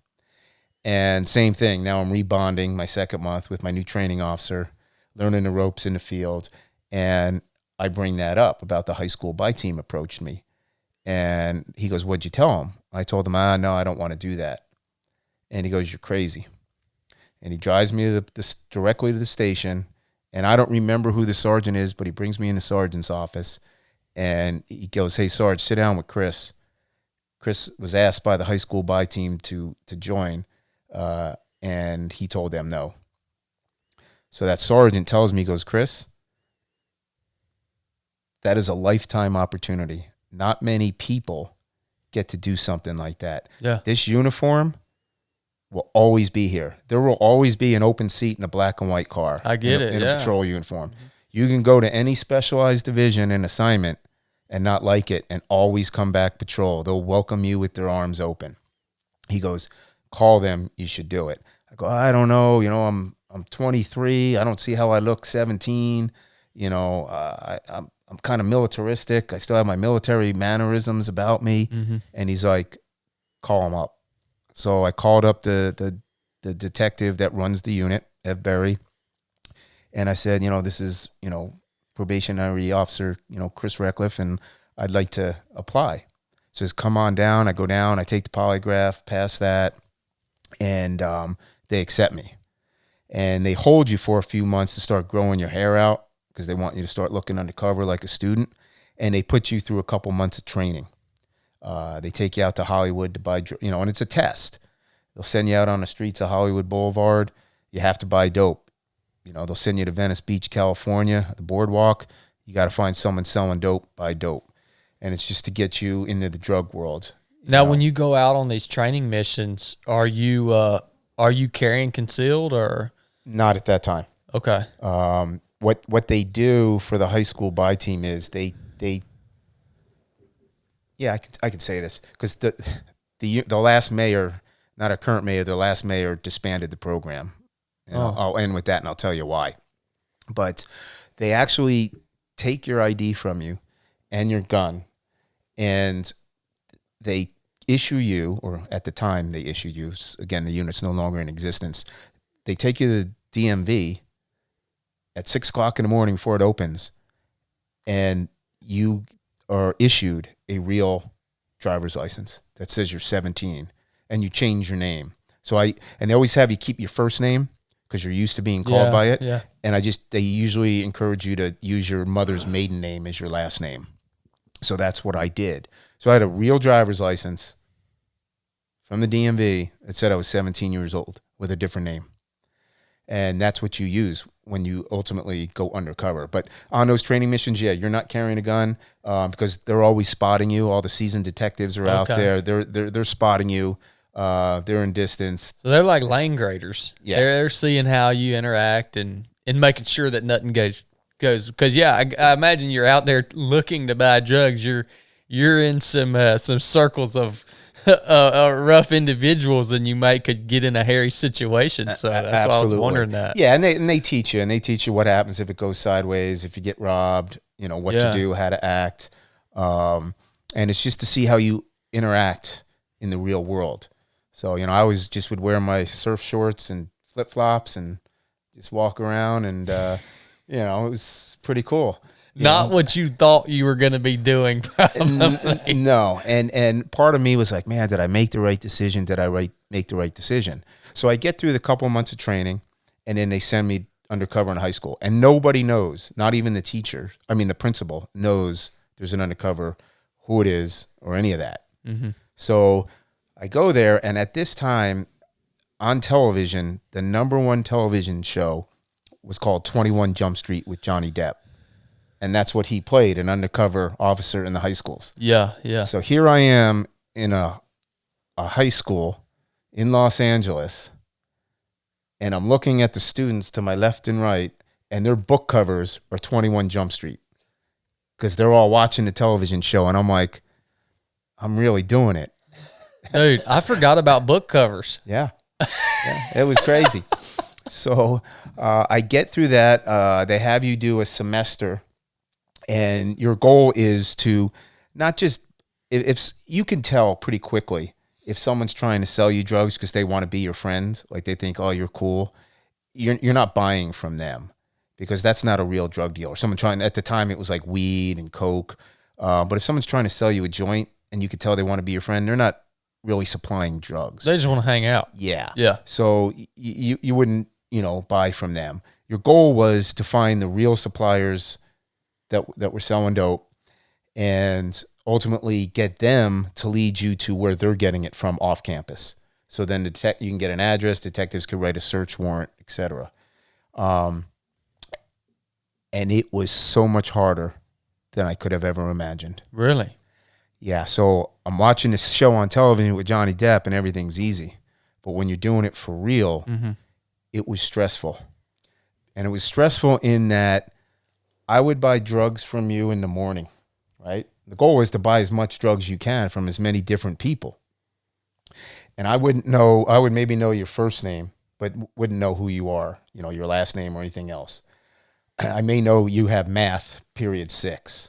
So how it would work was I'd buy drugs from Blake, but I wouldn't know any more about him other than his name is Blake. Then at the end of the school, I'd have to drive downtown to police headquarters, going through the back door because your identity's hidden. They called it 650 status. So you don't have police ID, you don't have your gun. You couldn't go to the police academy, police credit union, any of the police functions, police, running races, organizations, fundraisers, retirements, anything. You're removed from the police world. Yeah. And you would go there and you would look through the high school books to try to find Blake's picture in there and go, okay, this is him. This is who sold me the cocaine this morning. And that's how we would get the IDs, through the yearbooks. Or if they weren't in the yearbook, and not everybody takes the yearbook pictures, I would know Blake worked, or was in math class period 6. So then our detectives would have ways to get the roster for math class period 6, say, okay, there's a Blake Jones or, whatever, and that'll be him. Okay. The way it got hard was this: as the weeks and months went by, so I'm buying from Blake a couple times in the morning, and now I find out from somebody that you sell drugs, and I see you during lunch recess, so I hit you up, and I buy from you. Blake sees me, but I don't know he's watching me buy dope. Yeah. So then later at school's over, Blake hits me up. Hey, bro, I saw you buying from Chad this morning. What's up with that? You got to be quick on your feet. Oh, man, bro, I was looking for you. My sister called me, and, she needed some, and I was looking for you. I couldn't find you. I ran into this dude, Chad, and, Chad hooked me up real quick. Sorry, bro, won't happen again. So that was stressful, number one. The other thing was, unlike the television show, you weren't going to the football games. You weren't going to the parties. You weren't doing anything. Yeah. And the reason behind that was when you ultimately go to court, the defense is, oh, Blake only sold drugs to Chris, Officer Reckleff, because they were friends. Chris went over Blake's house or whatever. Yeah. I would be able to get on a witness stand and say, the only time I saw Blake was during my work hours, which was during the school, on school campus. Yep. So what would happen is Friday would come, you're at school, and you would say, hey, man, I'm having a party at my house. My parents are gone for the weekend. It's going to be a big bash on Saturday. And I got to play it off like I'm going to be there. Yeah, I'll be there, bro. I'll be there. And I don't show up because I can't. I'm not allowed to go. Mm-hmm. So now Sunday night, everybody's watching Arsenio Hall. That's the biggest show on television, right? All I'm doing is sitting at home stressing about what am I going to say to Chad when I see him tomorrow at school? Why wasn't I at his house party? Yeah. And as the weeks and months go by, you start running out of excuses. And you start forgetting, what excuse did you use last time? Oh, I could only imagine. Yeah. It starts getting hard. And did the department leave that up to like your creativity? Like, were you expected to be creative, or did they kind of guide you in those responses?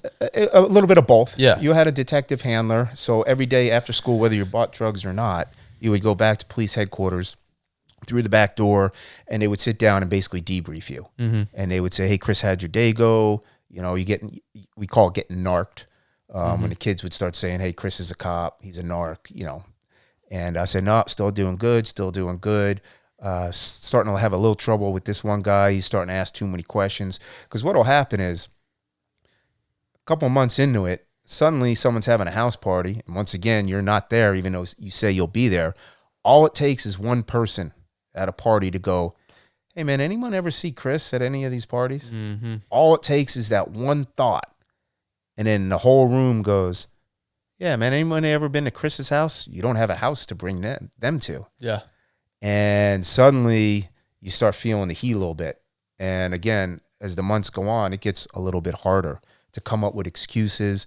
You start forgetting what excuse you use with this person or that person. It starts getting a little tricky. But there's ways of getting people's mind right. Because you know how people, no different than gang members, everybody's tough when they're with a bunch of people. Yeah. But you get them alone, you can put some fear into them. Oh yeah. So what I would do, I didn't get narked. That's what we called it. We had guys that got chased out of school the first week. They already were getting narked. They just weren't cut out for that job. They weren't cut out. Yeah. I made it all the way through. And not that I was better than anyone else. I just, I realized, hey, Sunday wasn't screw off day for Chris. It was, I may be off, but I got school tomorrow. I got to start coming up with valid reasons, new alibis. There you go. So I went through that, and I had one instance towards the end where 2 or 3 people, I'd walk by and I'd hear somebody say, like, there goes the narc. And I don't turn my head, but I know they're talking to me. But I know who it is by this point. And by then, you've ditched school so many times. You've been chased by the school police. They used to we had a big, like 12-foot fence perimeter of the school. And the school police, this is the tricky stuff they would do. They used to put blue ink on the permanent ink on the top of the rung of the fence. Yeah. And at lunch, we would run for the fence because we're going to ditch class and go buy some dope off campus. And that was the goal, to go find the houses. Hey, I know this dude, Joe sells it. His house is a couple blocks from school. Roger that. Hey, at lunchtime, we'll jump the fence. So we'll run for it. The school police will be chasing us. We'll hop the fence, and you have blue ink all over your clothes and stuff. And you're like, oh, man.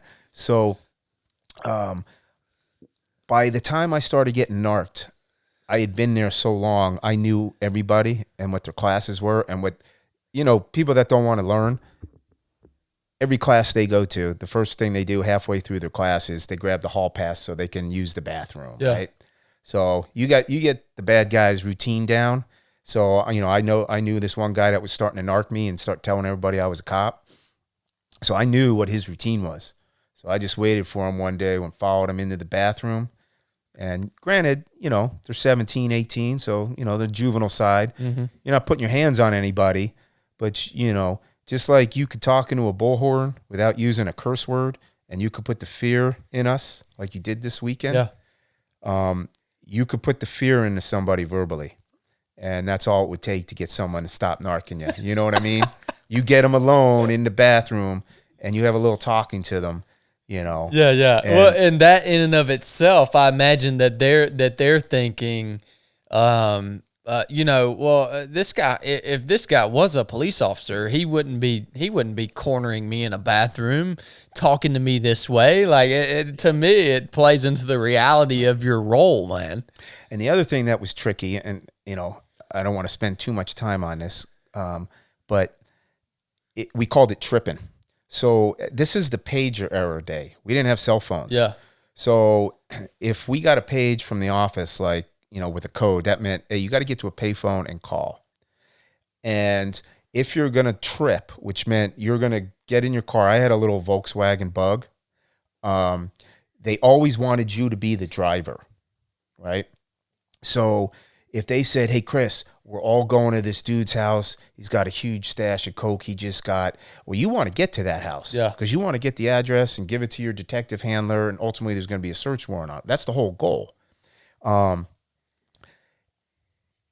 It's unrealistic to sit there and tell the students, you guys go, hey, bro, we're going to go to this guy's house. We're going to buy a bunch of coke, whatever. You go, roger that, I'll follow you. No, man, just hop in our car. Oh, yeah. You're supposed to be the driver, and the whole reason behind it is safety, that you have control of where you're going if it gets haywire. That's just not reality. So I'm like, okay, I'll jump in your car. I know I'm not supposed to do that. I jump in your car. The first time I jumped in somebody else's car, in the back seat on the floor was a shotgun. And that's when you're like, this is why I'm supposed to always be in charge of tripping, driving my own vehicle. And you're unarmed. Right? Again, all you have is, I had a driver's license, a real driver's license, said I was 17. That's it. Wow, man.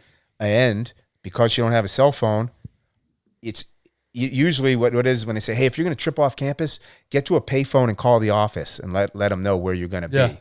If you ask a student, hey, where do you live? You know what they tell you? Oh, I live that way. They don't know. They don't even know their own addresses. Yes. So you don't have an address to tell them. And what you guys say, hey, we're going to go jump in the car real quick. Let's go. I can't say, hey, hold on, I got to run to a payphone. You blow your cover, right? Yeah, you raising a red flag right then. You got it. So there is an element of danger, and you go into a crack house, and it's just you, and you have nobody, none of your detective handler, nobody knows. But they got it, So, I'd buy the dope, and I'd be driving down to the office, and I'd stop at a payphone, call my boss, say, hey, you're not going to be happy, sir, but I had a trip. I went to this house. I couldn't get to a payphone. And they understand it. I just didn't tell them about like the shotgun in the back seat or any of that. Yeah. But they were happy to hear like, okay, you got the address, where you bought it, so now we can write a search warrant, etc. So, and then ultimately at the end of the school year, they do what's called a roundup. So they'll arrest all the students at once and hit all the search warrants on all the houses from the adults that are providing the kids the dope on one day at one time. That'd be essentially, I think that'd be the only tactical way to do it without giving away what was happening. Right. Yeah. So the whole bunch of detective units will be serving all the search warrants. 2 detectives will go into the school and go to the guidance counselor, get the principal or the dean and say, hey, we need the following 20 students. They would pull them out of class, bring them in if they were there that day, Yeah. And they'd bring them in, they'd arrest them. They put them in their cars, and they would drive them to a remote site where I'm at. And then they pull up, and I would say, yeah, that's Johnny, that's Susie. And, Did they see you? Oh, yeah.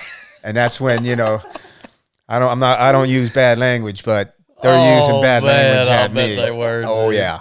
But it was a unique experience, a very unique experience. I think it did a lot of good because the goal was to stop the kids from progressing to if and when they graduated high school, that they didn't continue that in college and go down a worse path. Yeah. One guy I got, his goal was to be an LA City fireman, and he was selling dope big time. Mm-hmm. So I bought from him, and he'll never be a fireman again, or never had the opportunity because this was on his records. It was to get their minds right. And again, like I said, the real punishment was to the adults that are providing the dope to the kids to sell on the campus. Yeah. That was the main mission. That's the main target, yeah. But our last mayor, Antonio Villaraigosa, thought that it wasn't fair to the kids that there was a police officer on the campus undercover. So he actually canceled the program because LAPD, like most police departments, has become so politicized.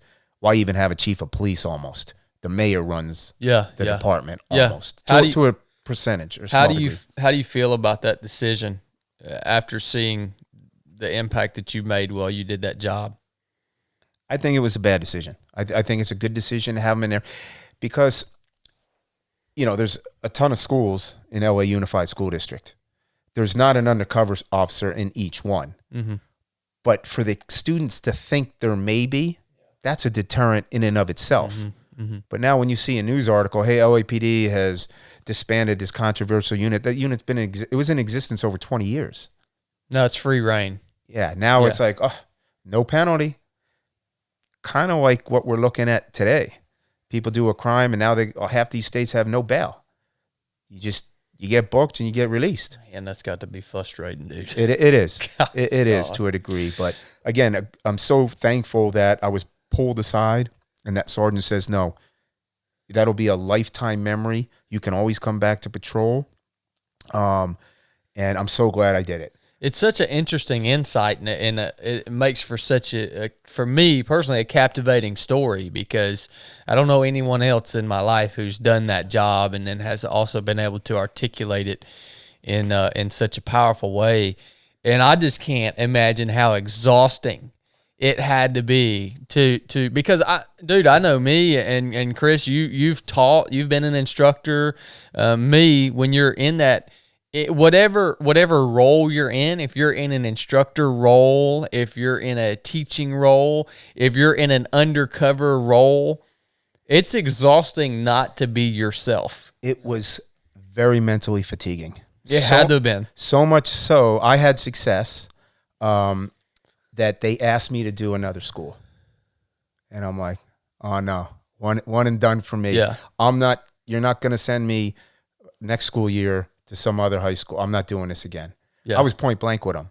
And I had no problem. I was itching to get back to uniform patrol. Okay. I love wearing a uniform. So what was going on in the city at that time as you move from this undercover role, performing this specialized task? Now you getting back out in the mix of, like you said, a uniformed position. well, I got stopped from going back to uniform. Did you really? Yeah. So after telling my boss, this is what amazing mentor, Ev Berry. And I talked to him about 2 weeks ago. He's obviously been retired for a long time now, still doing great. He's such a great leader that he's like, okay, Chris, I understand Chris doesn't want to go through this again. He actually reached out to another detective that ran a unit called the Complaint Investigative Buy Team. And it was an adult buy team. And it was basically people, it was fielding complaints that would be called in. Like someone would call the police department and say, hey, I think my neighbors across the street are selling dope. Yeah. Okay. So it no longer did I have to play a kid. I got my gun back and my ID back. But Ed Berry reached out to this detective, says, hey, you should take a look at Chris. I think he'll do good in your unit. They reached out to me. They gave me a position. So I continued growing the hair long. But now instead of shaving every day, I got to grow a beard. And I was buying dope throughout the entire city, from the beaches, communities, to the valley, to South Central, to the east side. And it was awesome. It was an awesome experience. At times, you got to learn. I was always good at that time buying heroin, because by then I looked like a junkie. I really looked, I had that look of a heroin user. So I was buying a lot of heroin downtown, a lot of heroin in the valley and on the east side. Mm-hmm. And then I also was partnered up with a female officer. So by now, because we've been undercover so long, we passed the 12-month probationary stage. So we get bumped up instead of a P1, police officer 1 rank, which means you're a rookie, which means you can get fired at will. Yeah. To now I'm a police officer 2, even though I didn't do the 12 months on the streets in a patrol uniform. That's right, yeah. We still got upgraded to P2, and I'm still under this undercover status. And her and I were able to buy dope throughout the city, because we would just hold hands, walk down the street. People think we're a couple, and boom, boom, boom. Now, during this phase, were there any close calls, any hairy situations, or was it chill for the most part? I mean, it's definitely not chill. Sometimes I don't know. I've never bought drugs, so I don't know how this works. Certain times you knew that, hey, I'm going to have to leave my gun in the car. At that point, they had sent me through semi-auto school. So that was cool. So you got your Beretta now. Got my that, and I bought a compact Smith & Wesson, 8+1 9 mil, but I still would carry my snub nose undercover because it was the easiest to conceal. Oh yeah. At times I would drive up. I know, like, this guy sells dope on the corner, so I'd pull up in my little undercover Volkswagen Bug. I think it was like a 1974. I would purposely take off my shirt, barefoot, and I would sit on my revolver. And then the dope dealer would come up to the car, and he's seeing you shirtless with a pair of ripped up shorts, and it was a quick deal through the, through the window.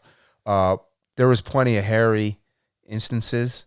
I won't get into too many, but I recall one when my female partner and I got locked inside a crack house in South Central. And that was the height of when rock cocaine was being sold, especially in South Central Los Angeles. And you get locked into you walk into a house and they lock that door of a crack house. This was the times where SWAT was using their armored vehicles on search warrants to go right through walls to rip, on these crack houses. That was the era back then. They've obviously matured and advanced their tactics to not do that in most cases. But at that heightened time where crack cocaine was so prevalent, when you walk in and they shut that armored door and bolted shut, you're not getting out of there till they let you out. And that is hairy. So these are some like fortified positions. I mean, these people are dealing mass quantities of drugs, quite obviously. Yes. Dealing with large amounts of cash, I imagine. Absolutely. Yeah. And you got to keep your cool. It's almost relatable to breathing air underwater. You can't start freaking out. So you're looking around. You better not have a panic attack in that situation. You're looking around and you're like, I can't get out. I can't get out the front door. And there's those security bars on all the windows. And you're looking at these hardcore drug dealers and gangsters. Most of them are gangsters as well. And there's guns laying there. And they're dealing dope. And you're buying. And all you want to do is get the deal over with and get out. But you can't panic. But that all goes back to, they don't just throw you into this. You get mentored by the undercover officers that are, their tour is coming up and they're getting ready to leave.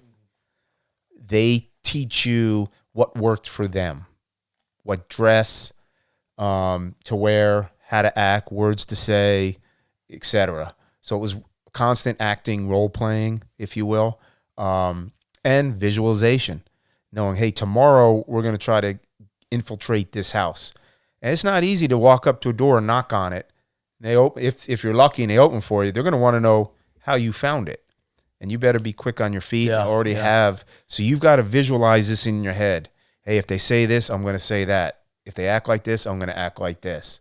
And it was the same thing after I did that for 2 years.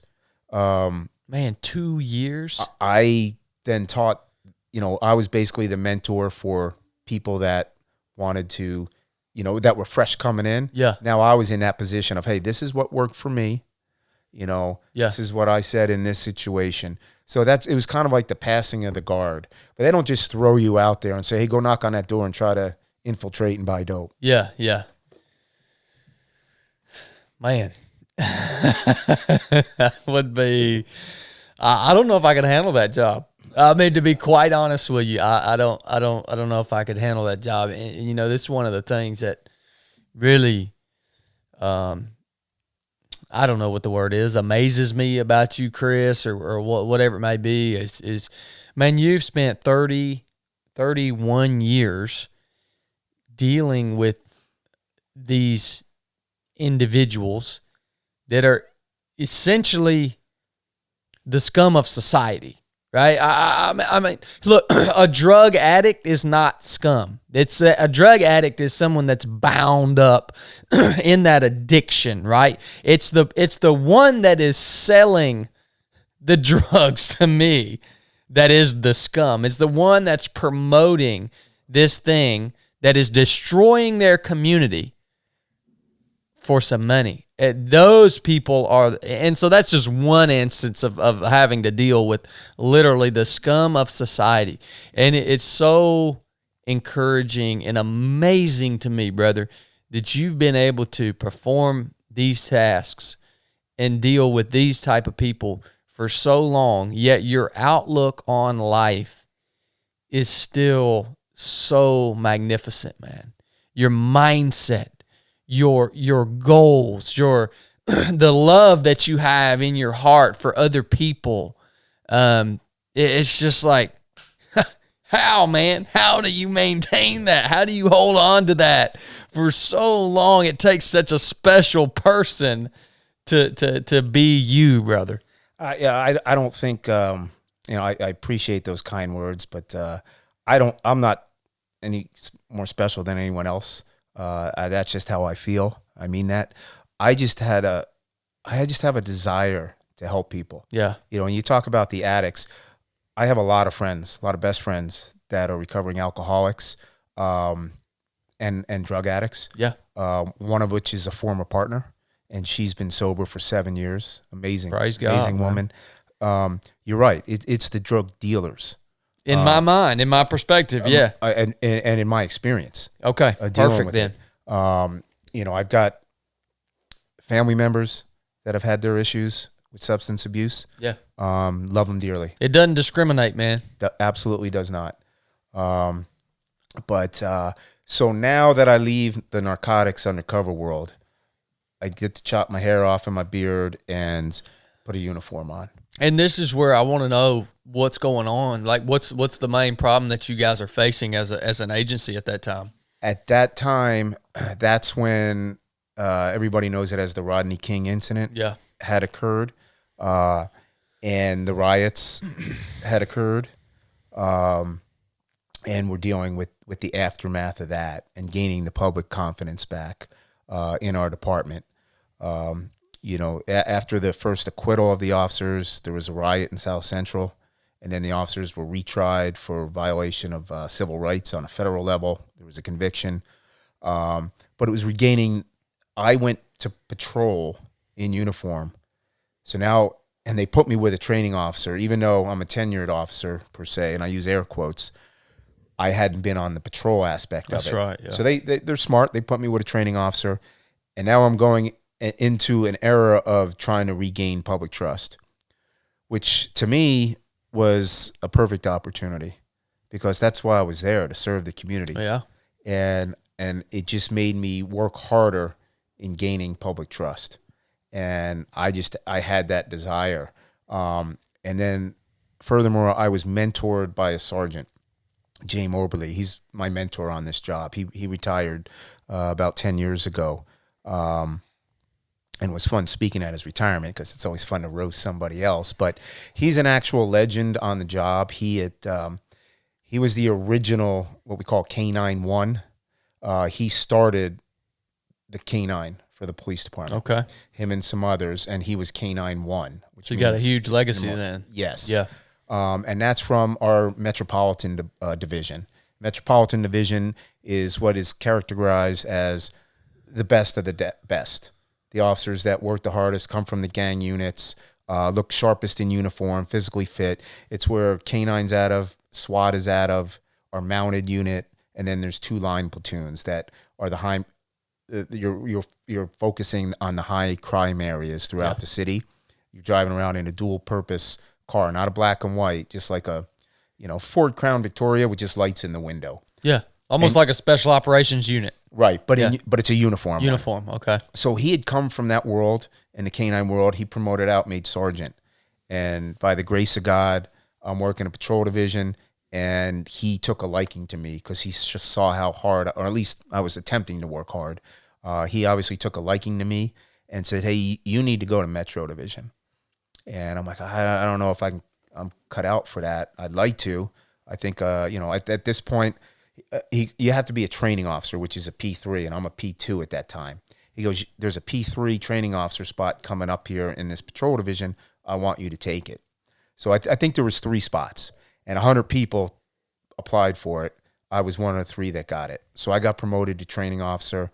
I worked as a training officer for 2 years. So at this point, I have about 8 years on the job, and I'm loving it. I'm in uniform. That's what I love. And he goes, you got to try out for Metropolitan Division. And at that point, the goal was SWAT, 100%. So I put in, and I get accepted for Metro. So you can kind of see the way my career is going. I try out once to apply for the police department. I make it. I try out for the high school buy team. I get it. I try out for the complaint buy team. I get it. I try out for training officer. I get it. Mm-hmm.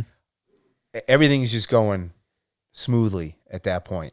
But I think your reputation is preceding you at this point right off the bat, man. I mean, again, I'm nothing special, but I was working hard. That's right. You're putting in the work. I mean, we all have to earn our reputation, and reputation is extremely important. And I think it's something that a lot of us, that when we start out on some new journey, we're not thinking about our reputation from the very beginning.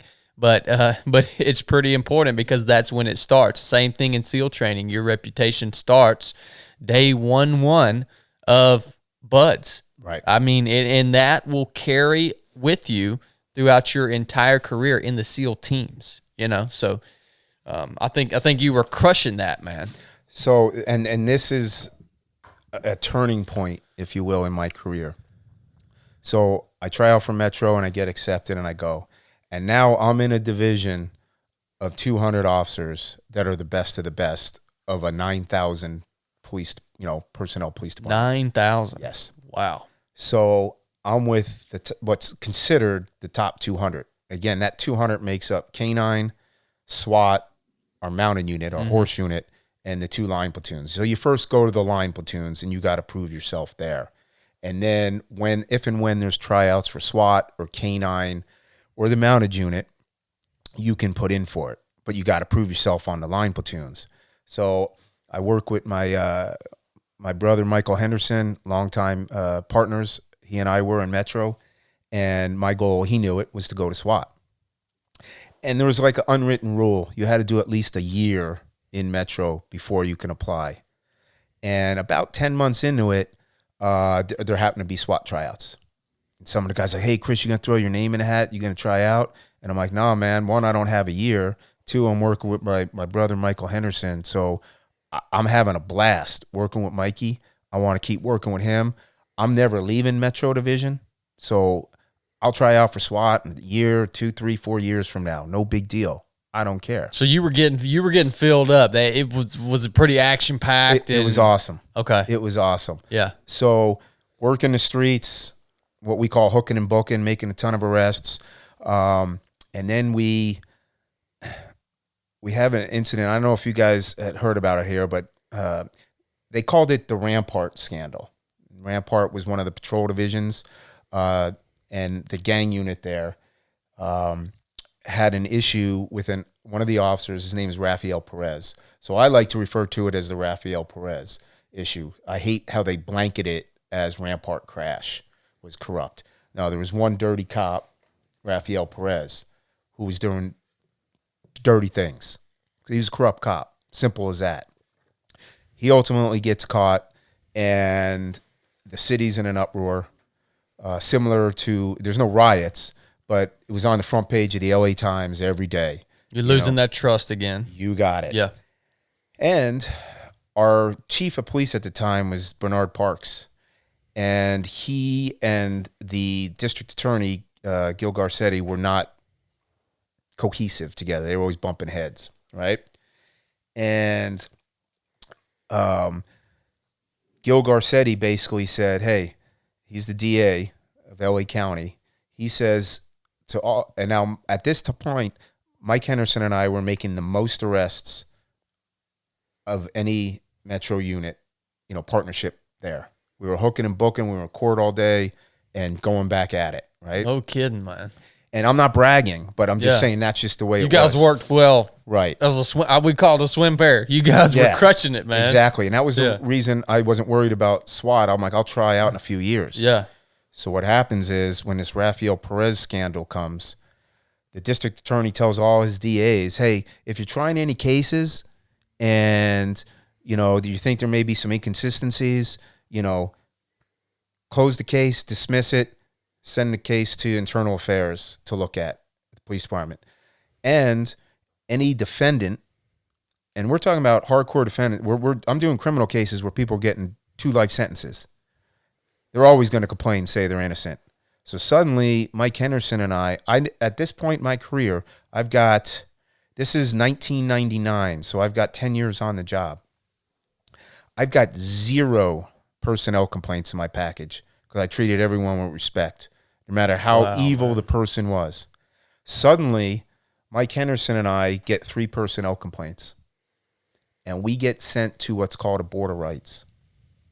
Basically, you, as the officer, are the defendant. And the board is made up of 2 police captains and a civilian. We get sent to a board of rights, and I can't tell you what it's like to stand. We call it your Sharp A. You have the short sleeves uniform with no tie, and then you have the long sleeve, you wear the tie. We call them Sharp A. Like a dress uniform almost? It's the same uniform. It's just that it's Class A and Class C. Yeah. But for Metro, we don't call it Class A. We call it Sharp A. You better look sharper than sharp. Gotcha. You're in your long sleeve, tie, everything's immaculate. All your duty gear shined, everything. It's like you're going, you're on the parade duty, Yeah. They called it the Oven. It's a Bradbury building downtown LA. That's where the border rights trials go on. So we're defendants. We get removed from the field, barred from public contact, and we're defendants. Just because of these 3 complaints. Yeah, complaints by suspects that the jury's already seen them, these cases, and convicted these people, sent them to prison. But now all these prisoners are finding out, hey, man, send a file a complaint against the officers saying they lied, planted evidence, whatever it is. And, hey, man, if they convict these officers, man, maybe you'll get released from prison. And you saying you're having to defend your own case? You're having to defend yourself, basically?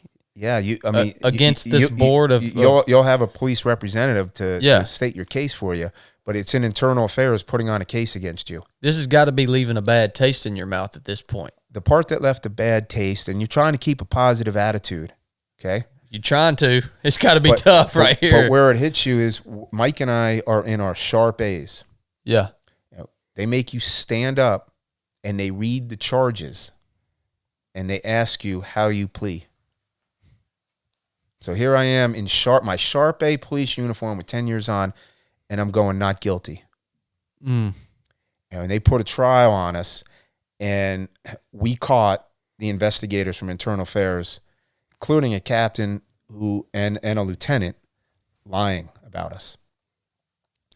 Wow, when that gets brought up on during this trial against Mike and I as defendants, we catch them in lies. Our attorney and rep catches them testifying against us, catches them in lies. When they do, the captain at the time, who is now our chief of police, Michael Moore, screams at the stenographer to stop typing. Off the record. Why were they lying about? Why were they against you? You're their boys, man. Doesn't matter. What was their motivation to do that? Promotion. You see, these are people that didn't have the courage to stay in the field and keep working. Yeah. So these are the ones that make sergeant with the minimum amount of time, which is 4 years, and run for cover and work what we call POG duty, administrative jobs. They don't work the field anymore, right? Yells at the stenographer to stop typing. The 2 captains and the civilian board member, who was the city attorney for a neighboring city, which is the greatest thing, having a civilian, especially an attorney, on that board. Because during questioning, the attorney he stopped one of the investigators testifying and goes, "Wait a minute, Sergeant. I've been listening to you for about a half hour, and you've been telling me that Officer Reckleff, Officer Henderson have been forthcoming, trustworthy, honest in their answers. Yes, sir, yes, sir, yes, sir." So this attorney on the board goes, "Then why am I looking at charge number 1 that says Reckleff and Henderson provided false and misleading statements to you?" And he goes, "That's easy. I went into, I'm not going to say their names, but Lieutenant so-and-so's name and Captain so-and-so's office to adjudicate this matter, to tell them it didn't happen. And they said, so what, charge him anyway." That's when the Captain Michael Moore, who's now the chief of police, yelled at the stenographer to stop typing. And my attorney leaned into my ear and said, "Hey, this is for your lawsuit." Because he knew we got him. We got the department line. Yeah. They were just throwing us to the wolves so they'd advance their careers. Yep. So you want to talk about bad taste in your mouth. Yeah. They do a sidebar back in chambers. They come back on. You'll like this. We go back on the record. They say, "Hey, charge number 1, lying, is over. We're not going to discuss it. If you," meaning me, Mike, and our attorney, "bring it up again, we will be charged with insubordination to a board." So we were supposed to just let it go. Like, nothing's going to happen to them. They got caught lying against us. Yeah. But we can't talk about it anymore, or you're going to charge us with insubordination. They're essentially threatening you. That's exactly what they're doing. So we beat our boards. We're good. We go back to our division, meet with our captain. Ultimately, a few months later, we're allowed to go back, work the field again. And Mike has such a bad taste in his mouth. So I go, "Mike, we got to sue these guys." Never sued anyone in my life. I said, "Well, we got to stand up for ourselves." Yeah. He goes, "Brother, I can't do this, man. I don't want to sue because I don't want to." It was like a 2-year process. Oh, so at this time, I'm benched. I have no public contact. Suddenly, there's SWAT tryouts again. Mm-hmm. And I'm not eligible to take them. So I missed my second time taking SWAT tryouts. And he goes, I don't want to go through this again. This is too stressful. If we sue, yeah, we may win. We will win. But we have to tell this whole story all over. I goes, I don't want to do it. I didn't know how he was feeling inside. So I just said, I thought about it to myself, well, if I sue on my own, it's still going to drag him into it. Yeah, yeah. So we didn't. He ends up having a stroke. That's how hard it hit him. Gosh, dog, man. So he was off for a year, rehabbed himself, taught himself back to shoot, made sergeant, and had a great second half of his career as a patrol sergeant and became a mentor. But the stress was enough to compromise his physical health. Yeah, you got it. I totally get that, man. I had a similar, obviously not the exact scenario, but similar situations in the SEAL teams, and you see that all the time, man. You see it's an absolute shame. I guess you could find another word for it, but I'm going to use the word shame that. You know, you even see leaders within the SEAL team that are willing to throw their boys under the bus. Bless you. That will make rank because of their willingness to do that, right? They'll make rank, and then they actually end up in these leadership positions for throwing guys under the bus in order to make themselves look better. It happens, man. It happens over all spectrums of organizations and all levels. It is astounding that it does happen. It's astounding that people get away from it.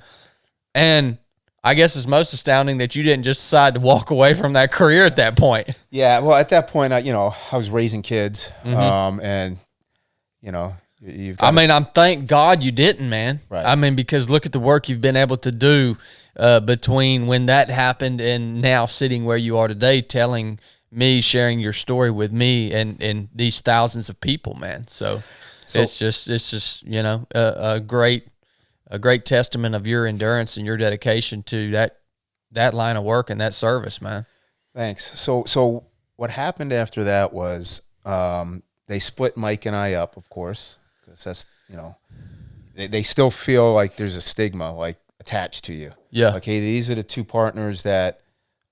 They don't look at it as you unjustly got accused of things. They just look at it, hey, these guys went through a Board of Rights together, so we're not going to make them partners anymore.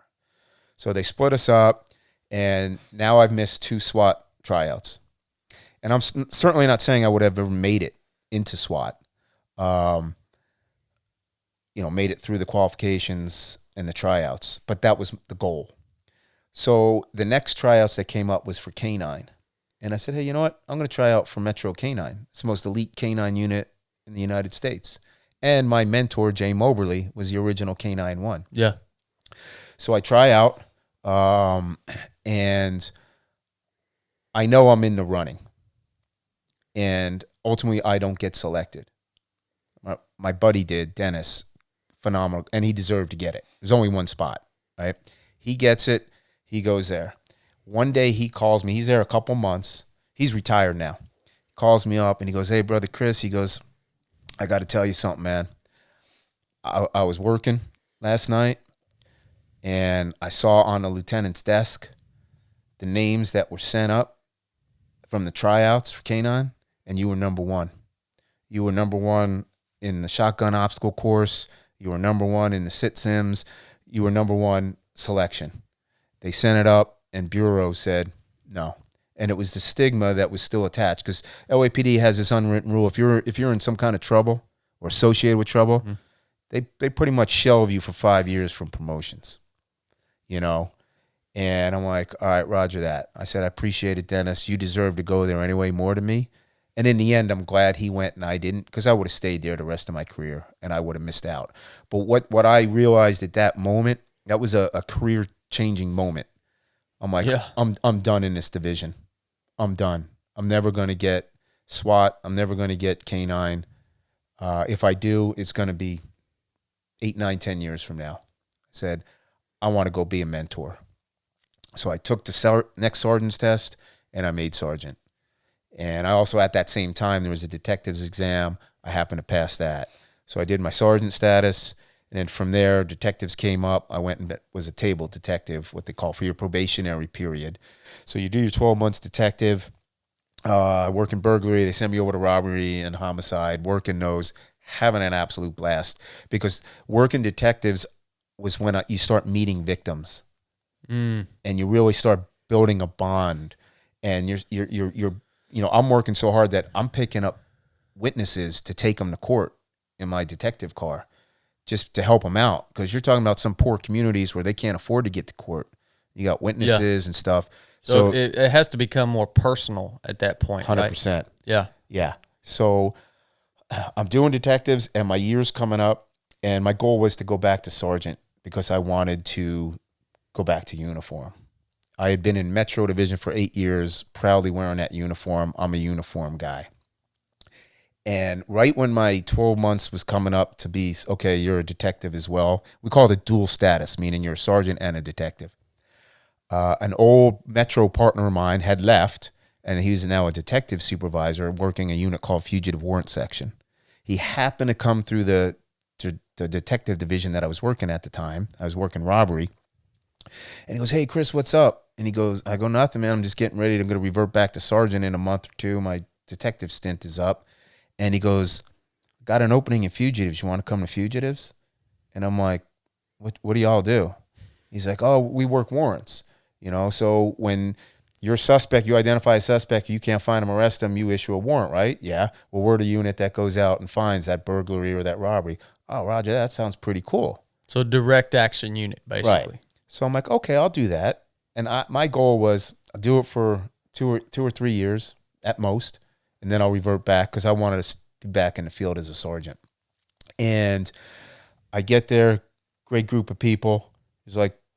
There's 4 bureaus in LA that they call. They call Valley Bureau, which is the north end of Los Angeles. West Bureau, which is the west side, the beach communities, mid-Wilshire area. East LA is, and central area where downtown is Central Bureau. And then South Bureau is South Central Los Angeles. So there's 4 different platoons, if you will, in Fugitive Warrant Section. And basically you log on, there's a fugitive website, and the warrants will pop up, new fresh warrants. This guy's wanted for burglary. This one's wanted for domestic violence. And that's pretty much what we were doing. We were going, pull up the suspect info, do a computer workup, try to find him or her, the suspect, and arrest them on the warrant. I got my fill of that for about 3 or 4 years. And I'm like, okay, I got to go back. I got to go back to patrol. It became mundane. The thrill really wasn't there, and not to diminish a burglary warrant or, a domestic violence. The excitement was not there for me. Yeah. So I was getting ready to go back to patrol, and, my partner, he said I can give him his name, George Morales. He hits me up one day, and I knew he's working this Wazoo unit. It's called the FBI Fugitive Task Force. And he hits me up. He goes, "Hey, bro, we got an opening, man. A guy here is dying to get out. It's too high. It's too high maintenance. It's too high stress. Yeah. It's too much running and gunning." He goes, we know your reputation from working fugitives. Would you like to come to this unit?" And this unit is made up of 9 LAPD detectives and 3 FBI agents. And the FBI agents aren't your white collar ones you see on TV. Yeah. They're from their HRT SWAT team. Yep. Hardcore.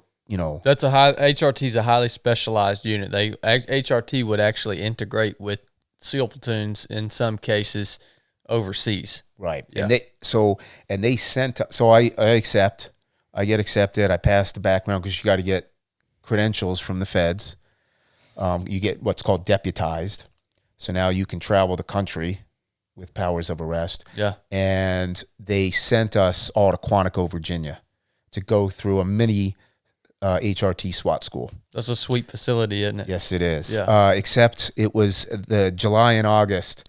Oh, yeah. And Not a little humidity. a little humidity on the shooting ranges and tack vests and helmets doing burpees. Yeah, that'll dehydrate you quickly.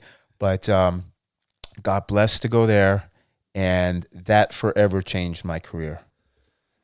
All right, guys. I hope you enjoyed part 1 with Chris Reckleff. Stand by. Next week will be part 2 with Chris as he digs in and unpacks some amazing stories and lessons learned during his time in this specialized unit within the LAPD that he just introduced us to. So I hope you guys really enjoyed that. If you liked this show, if you got something out of this episode, if you enjoyed this conversation with Chris, please go leave us a review on Apple iTunes. Share this episode with someone that needs to hear it, and share it on your social media platforms.